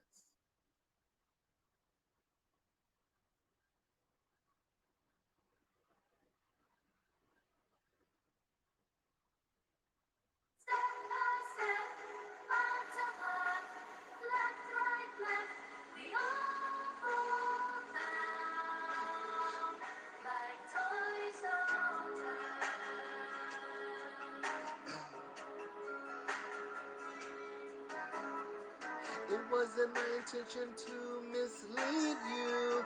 I never should have been this way. What can I say? It's true, I did extend the invitation. I never knew how long you'd stay. When you hear temptation call, it's your heart that takes a fall. Step by step, heart to heart, left, right, left, we all fall down like toy soldiers, bit by bit, torn apart. Whenever when the battle wages on for toy soldiers.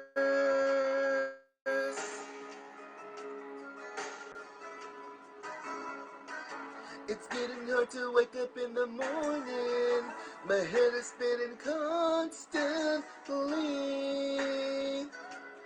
How can it be? How could I be so blind to this addiction? If I don't stop, the next one's gonna be me.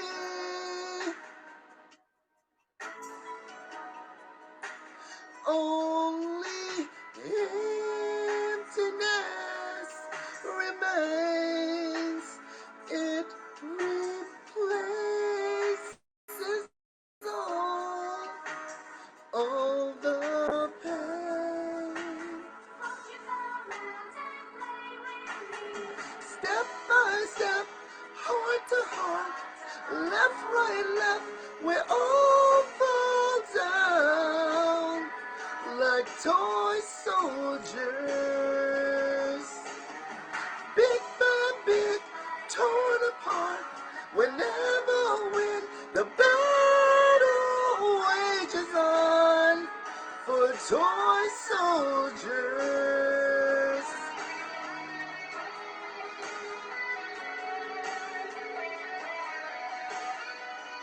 We never win.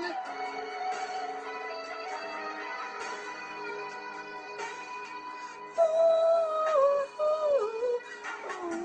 emptiness remains. It replaces all the pain. Step by step, heart to heart, left, right, left, we all fall down like toy soldiers. A bit by bit, torn apart, we never win. The battle wages on for toy soldiers. Step by step, heart to heart, left, right, left, we all fall down like toy soldiers. A bit by bit, torn apart, we never win. The battle wages on for toy soldiers.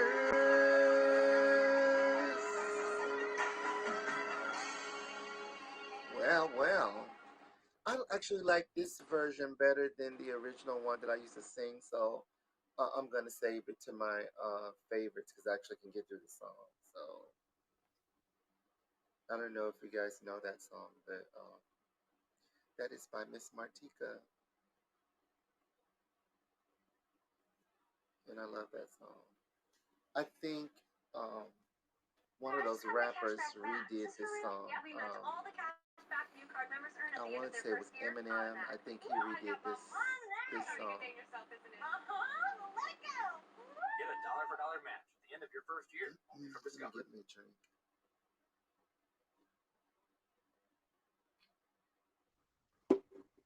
Hold on, because I'm just gonna save it to my favorites.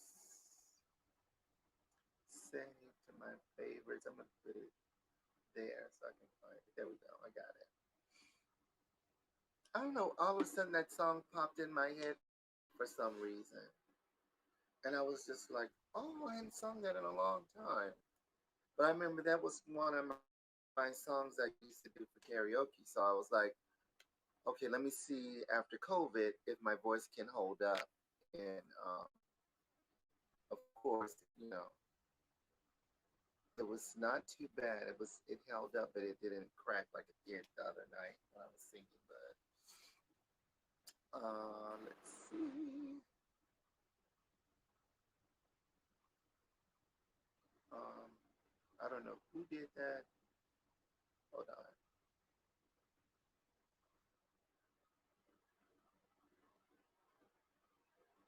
Now I'm gonna go back and do. Did you get to hear me sing Martika Toy Soldiers? You missed it. Um, it popped in my head for some reason, and I was just like, Martika. And I was like, okay.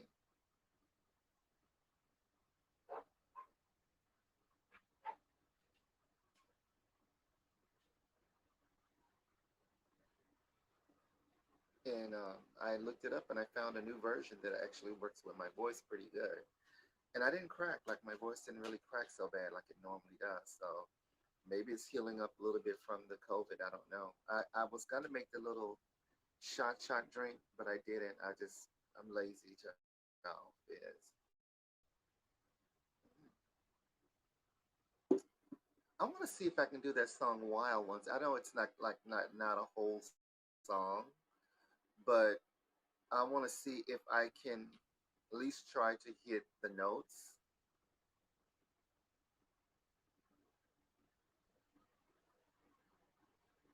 Let's see, space bar "Wild Ones." I don't think I have ever tried to sing it. I just hear it on the the on the radio, and I always try to sing her part because I don't really know the rap part of it. And I love Sia because the bitch can sing, and she's got a lot of hits. But she did a song with that rapper called Flow Rider, Wild Ones, and I like the way she sounds. Laundry. I always try. In fact, I just want to hear it a little bit of it before I try to sing it because I have to try to get it back in my head.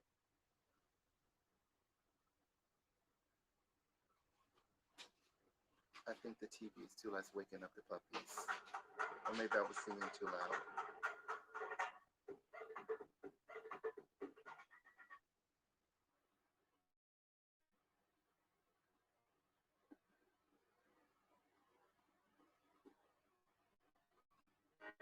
Hey, I heard you were a wild one. Ooh, I took you home to be a home run. Show me how you do. I wanna shut down that club with you. Hey, I heard you like the wild ones, wild ones, wild ones. Ooh.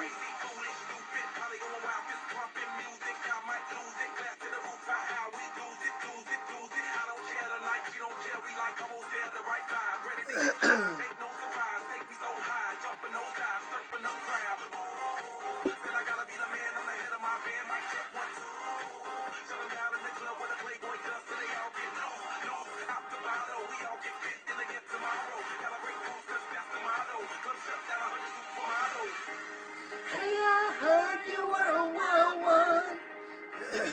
Ooh, if I took you home and be a home run, show me how you do. I wanna shut down the club with you. Hey, I heard you like the wild ones, wild ones, wild ones. Ooh.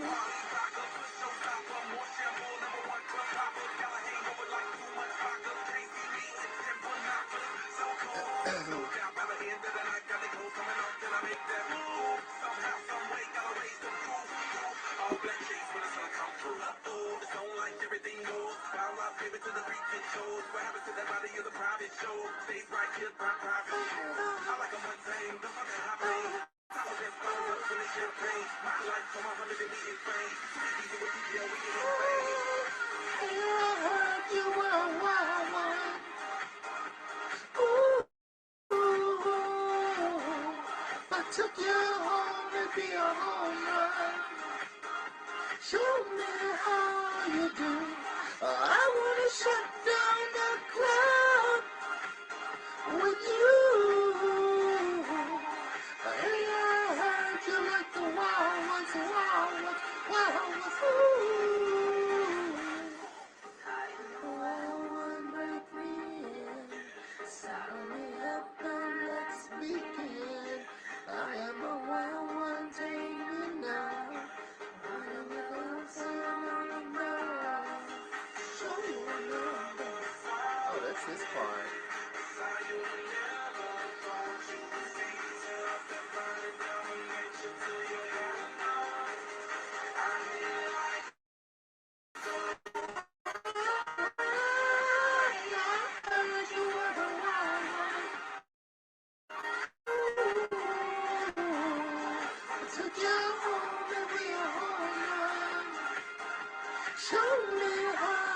do.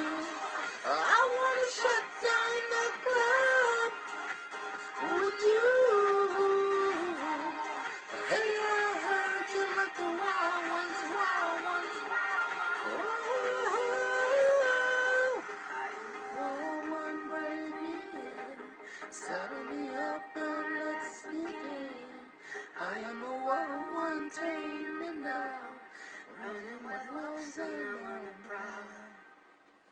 Ooh, that's a fierce song. Hey, I heard you like the wild ones. Ooh, I took you home, it'd be a home run. Ooh, ooh, ooh.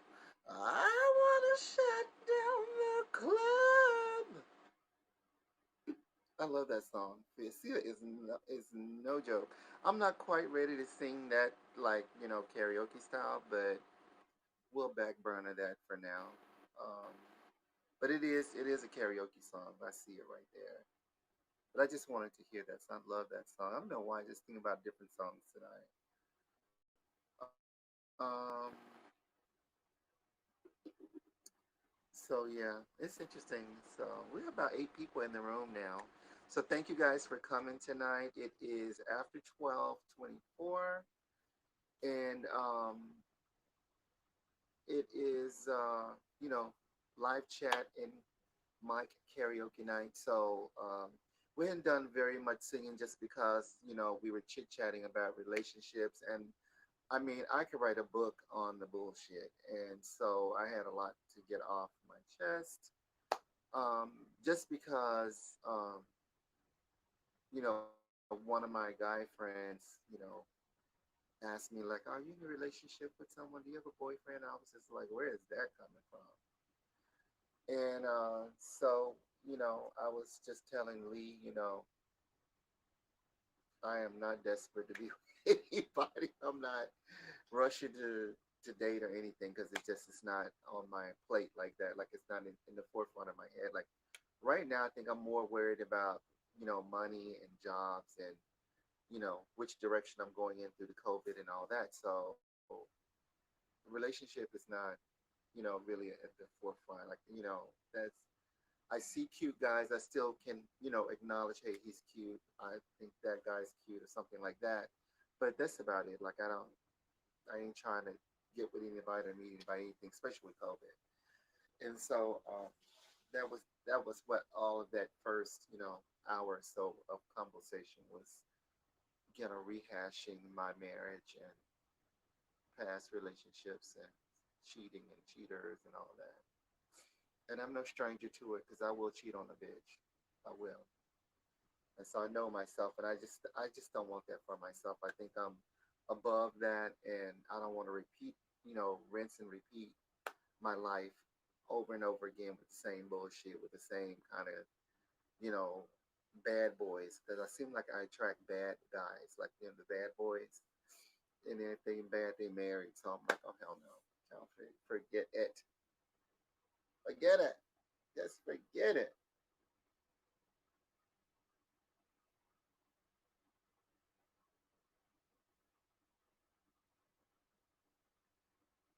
Mm.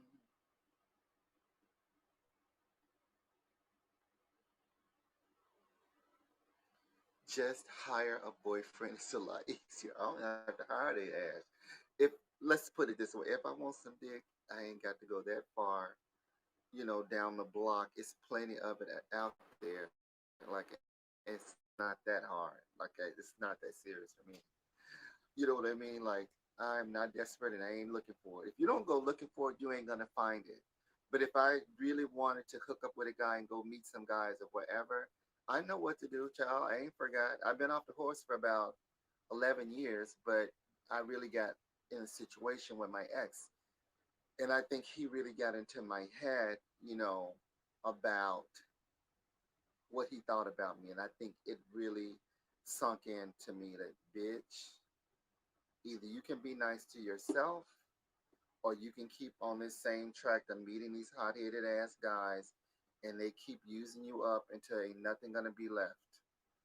And your self-esteem is already at its lowest peak, you know, with the new moon and the harvest moon, you still leveling out with low self-esteem. So either you can snap out of it and stop dating losers and assholes and guys who don't even have no respect for you whatsoever, and start loving yourself and being kind to yourself and putting yourself first before a piece of penis. You know what I mean? And that's just the way it is. And like I said, I left the United States and went all the way over across in Africa, you know, northern Africa at that, you know, hopping and snacking on guys and trying to get married and all that shit, and didn't work out. Cause over there they the same way. They gonna treat you like shit. I don't care where you go. Asia, you know, name a continent, bitch. They're gonna be the same. This is girl, you did wonders when you were in love. Oh, child, please. Oh no. Mm-mm. No, ma'am. And so, you know, just that was has been our little, you know, back and forth tonight. I know for a fact that, you know, even gay people, they have relationships. It always on the surface looks so cute, and then there's always some, you know, some adjustments. And I'm just not willing to give 100% of myself to no damn man who don't appreciate me. Like I got saying, if I was actually, you know, happy and fulfilled in the relationship, and when I'm not getting anything out of it other than, you know, beat on and verbally abused, well, hell, I have a whole lifetime of ostracization. I don't need his help. And like I said, I'm at a place now where um, I'm happy. Like I actually can say that I'm happy with staying by myself and not feeling desperate. Because for the first time in my life, I don't feel desperate to be in a relationship with somebody. I mean, it's not like I don't think about guys. You know, sometimes when I need to think about them or they message me or whatever, then I think about them. But it's not in the front of my brain like it used to be. When I was growing up and reading Mary Claire. I used to read the Mary Claire magazines, and they would say stuff like, if you're not married by the time you're 30 years old, you can forget it. You're gonna be an old spinster. And then it'd be like these lesbians writing these fucking shit. And I'd be reading that and I gotta go to the gym and work out. I gotta get more skinny. I gotta get prettier so I can find a husband. Like all desperate and shit, listening to them dumb hoes. I'm like, girl, had I only knew that y'all was over here don't even like men and pumping my damn head up with all this shit in these damn magazines. So I had to put down Mary Claire and Vogue and all these other magazines that like really, you know, filter out these things, which is not even about somebody like me. It's for these white girls out here in these crazy relationships. But, you know, we're all human beings. And so I would read the shit and I'd be all in my head believing this shit. And I was gullible, like I was stupid, like I was one of them dumb dogs, believing this shit. Anything I read, I believe it. Kind of how these folks is with the anti-vaxxers and not believing that, you know, COVID is real on their deathbed. You know, that's how I was. And so I have matured a lot more in my older years, and I realized like, yeah, I still like guys. I still know what to do if I really want, you know, to get out there, but I don't want to get out there. I'm choosing not to get out there for about 11 years now. Get it? But that don't mean that they don't see my ass when I'm out there in the streets, if you know what I mean. So, yeah.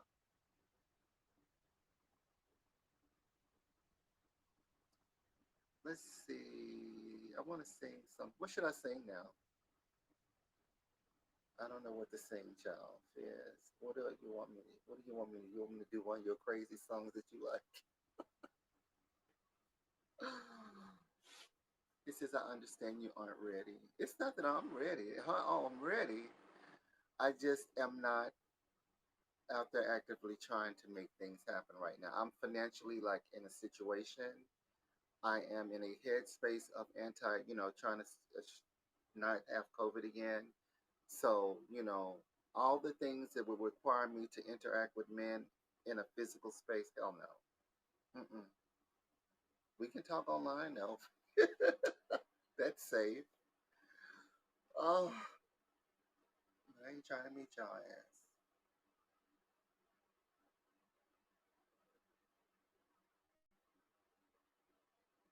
Okay, so I'll do a little bit of Audrey Day, Andrea Day. I don't know why I can't say her name now. Just checked her name out. Audrey, is it Audrey Day? We match all the cash back you've earned at the end of your first year.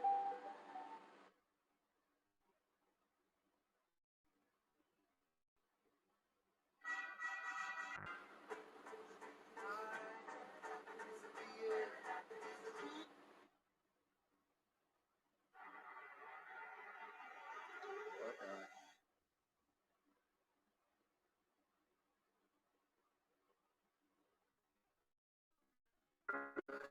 Broken down and tired of living life on a merry-go-round, and you can find a fighter. But I don't like this version of this song. Where did this come from? That is not the same one I did before. Hold on. Um, that is weird. Hold on. No, that is Rise Up.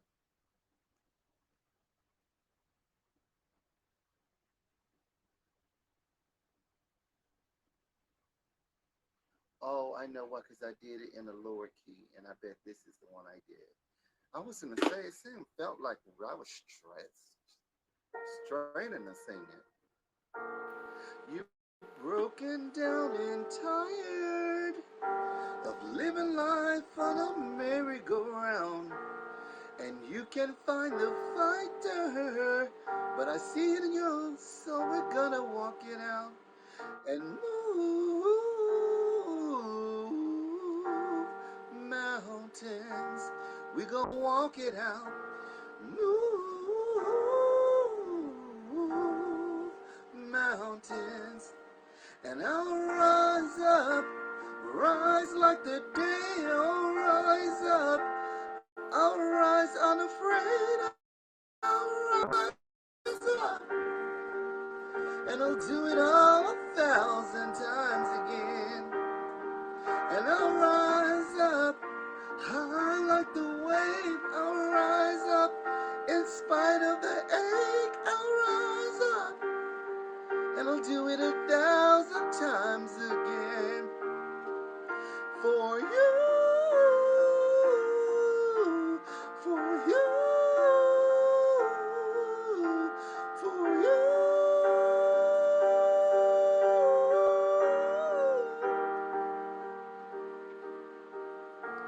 When the silence isn't quiet, and it feels like it's getting hard to breathe, and I know you feel like dying, but I promise we'll take the world to its feet and move mountain, bring it to its feet. Move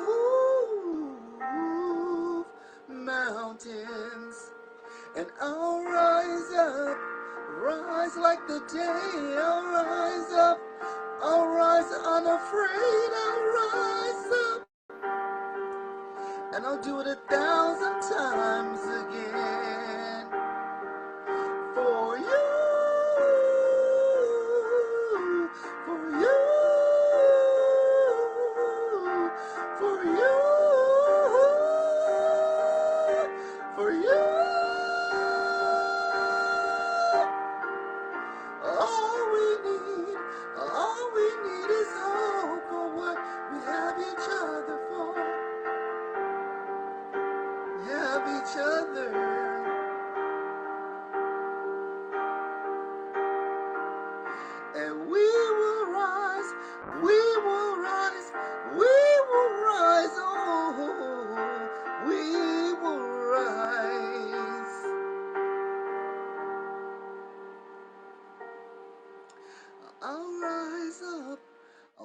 rise like the day. I'll rise up. In spite of the ache, I'll rise up. And I'll do it 1,000 times again. And we'll rise up high like the waves. We'll rise up. In spite of the ache, we'll rise up. And we'll do it 1,000 times again. For you, for you, for you, for you.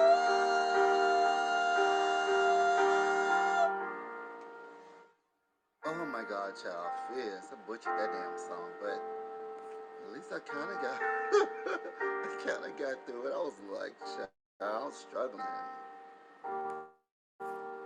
I'm struggling. Now let's go on to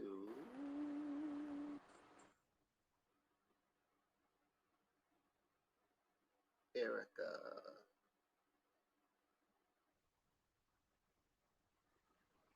And she's got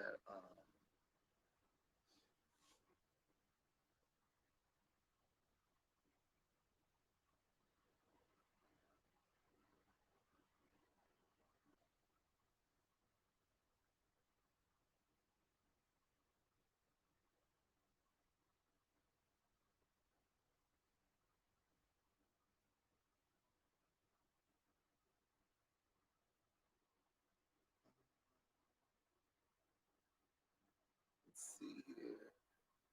12:40. I'm gonna do Erica Badu's song.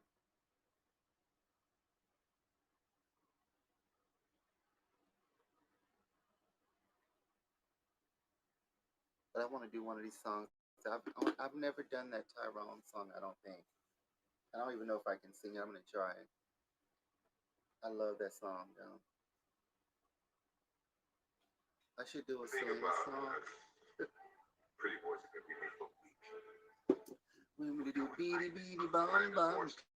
Kind of this. Raymond DuPont. Kind of this. And the people. Raymond DuPont is beady beady beady beady bum bum. I don't know what Selena's song to sing though. So you get nice about it, all right, sisters. How you feel, brothers? Y'all all right? See how y'all all grew to this. I never done this before, but I like this song.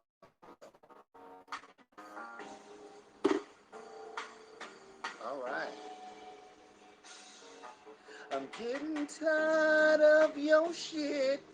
You don't never buy me nothing.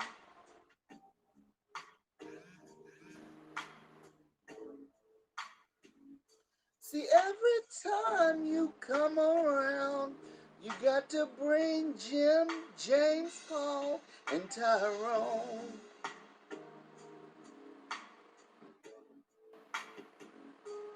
See, why can't we be by ourselves sometimes?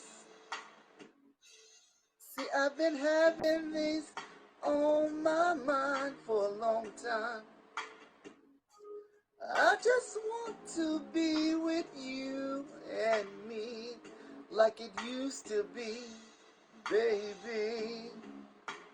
But you don't know how to act, and a matter of fact, I think you better call Tyrone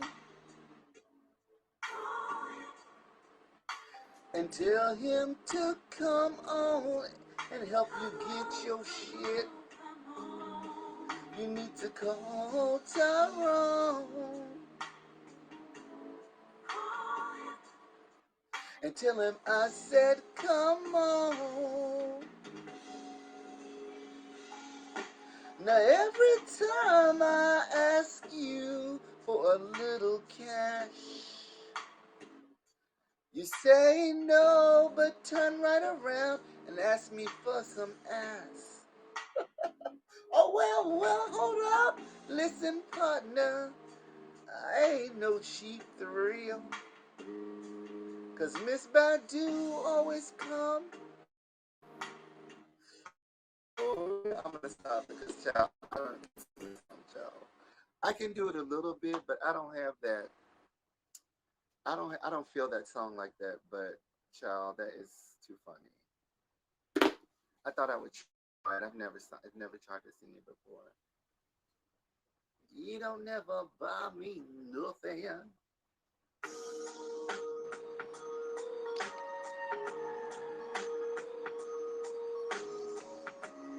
I'm trying to sing these songs after my voice is trying to get healed up, but it's a little strange. Now what am I supposed to do when I want you in the world? Want you in the world? How can I hold you for myself when I'm all in someone's world? What am I supposed to do when I want you in the world? Want you in the world? How can I hold you for myself when I'm all in someone's world? First time that I saw you, boy, it was a warm and sunny day. All I know is I wanted you. I really hope you looked my way. You smiled at me so warm and sweet, I could not speak. You made me feel like a little girl. What do you do to me now? What you want me to do?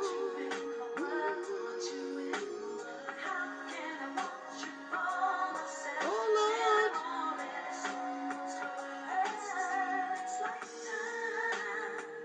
no hard feelings. I guess I'll see you next lifetime. I'm gonna be there. Your energy feels so damn good to me. It picks me up, don't wanna come down. You got me spinning all around.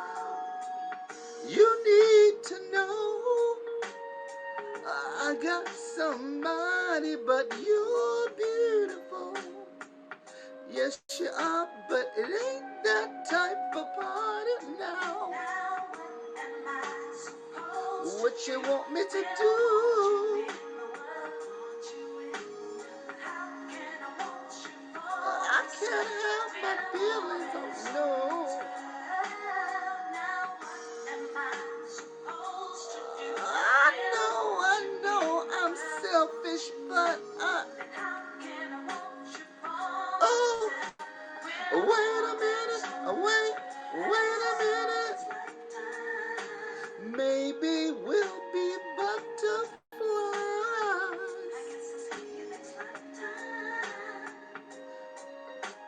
That sounds so divine. I guess I will now. Wait a little while. See, it ain't nothing wrong with dreaming, but boy, don't get me wrong. 'Cause every little time I see you lets me know just how strong that my love is for my baby. But emotions just don't lie. Well, I know I'm a lot of woman, but not enough to divide the pie. Oh, well. What am I supposed to do when I want you in the world? Ooh, when I'm all that someone's you know I wanna stay a while. I guess I'll see you next lifetime. I'm so confused now. Now what am I supposed what to you want me to do, babe? But how can I want you for myself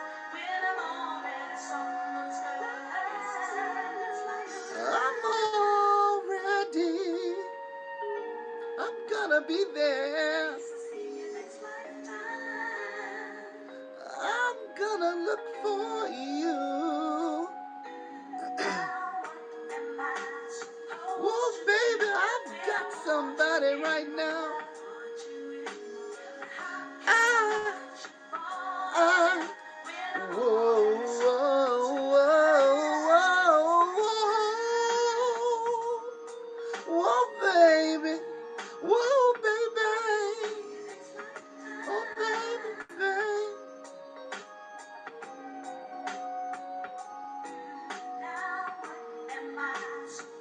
What you do? I forgot the last part, y'all. Yes.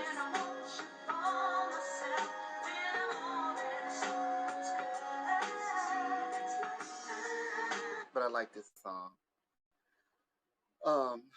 Gotta listen to it again and get it back in my head.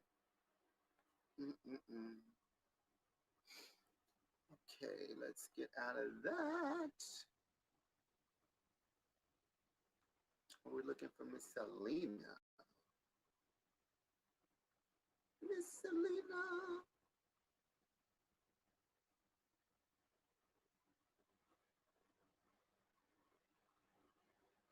Okay, we're gonna do Selena karaoke.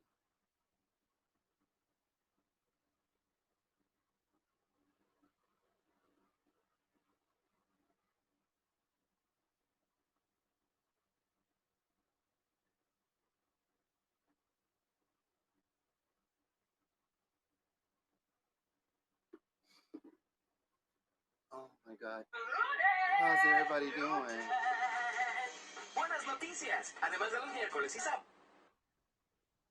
Powerball ahora tiene sorteos los lunes. Eso significa una oportunidad adicional cada semana para ganar en grande. ¡Anímate! Y consigue tu boleto de Powerball hoy.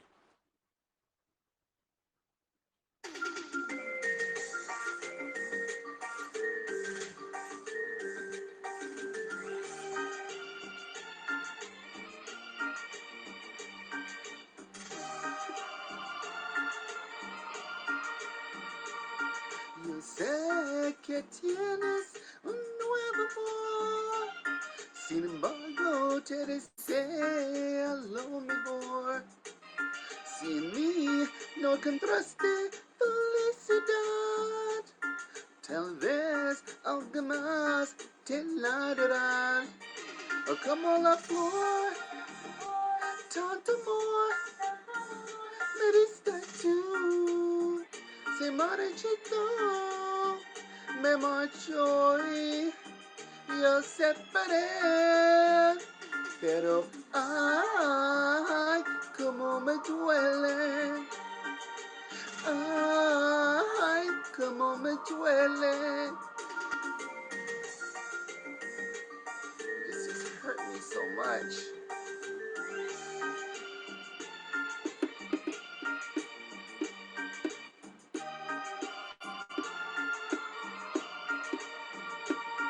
Si vieras cómo duele perder tu amor, con tu adiós te llevas mi corazón. O si pudiera volver a amar, porque te di todo el amor que pude dar. Como la flor, tanto amor me diste tú.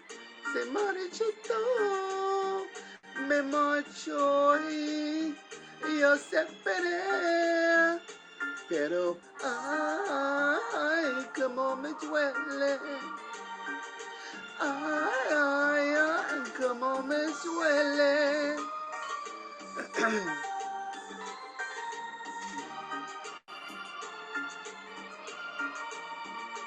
Como la flor, tanto amor me diste tú. Se marchitó, me marchó y yo separé. Pero ay, cómo me duele. Ay, cómo me duele. Ay, cómo me duele.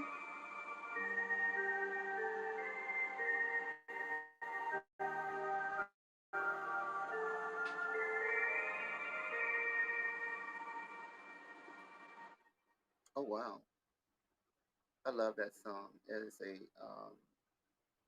Selena classic. A Selena classic.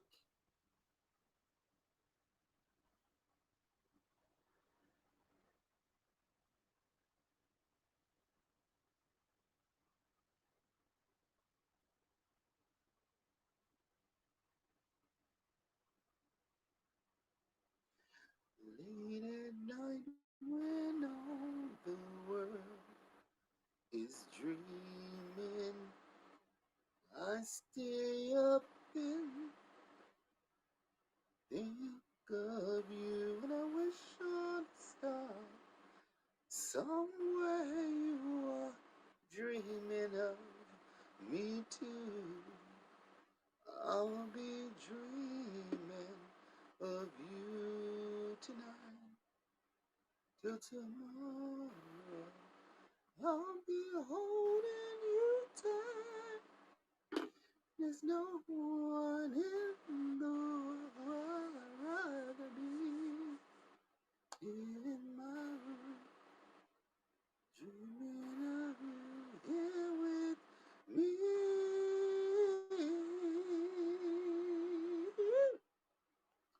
Okay, so it is 12:55. So we're gonna have to wrap this thing up because I got to get to bed because I do have to work in the morning. And we did get 8 people here tonight, gathered from various places on the internet. And so I want to thank you guys for joining me and hanging out. I want to thank Lee for all of the romanticism and romantic talks of makeup and breakup. That's all we do. Um, Conversations, and we will pick up again tomorrow night. Um, Hopefully at 9. I will attempt to just skip over the laptop and just do straight camera so we'll have a little bit more cam time. And, you guys can always join Haps. It's Princess Ariel M with the number one. And that way you can type into the box or try to, you know, add yourself. I can add you as a guest. You can come in and talk on the mic or whatever you want to do. So thank you guys and thank you, Lee. You guys have a good night. I will have a good day tomorrow, I hope. It is a Thursday, retail day, so I will still be looking for work and applying for online jobs, trying to lift myself up out of poverty once again. So y'all guys have a good night. Thank you. Goodbye.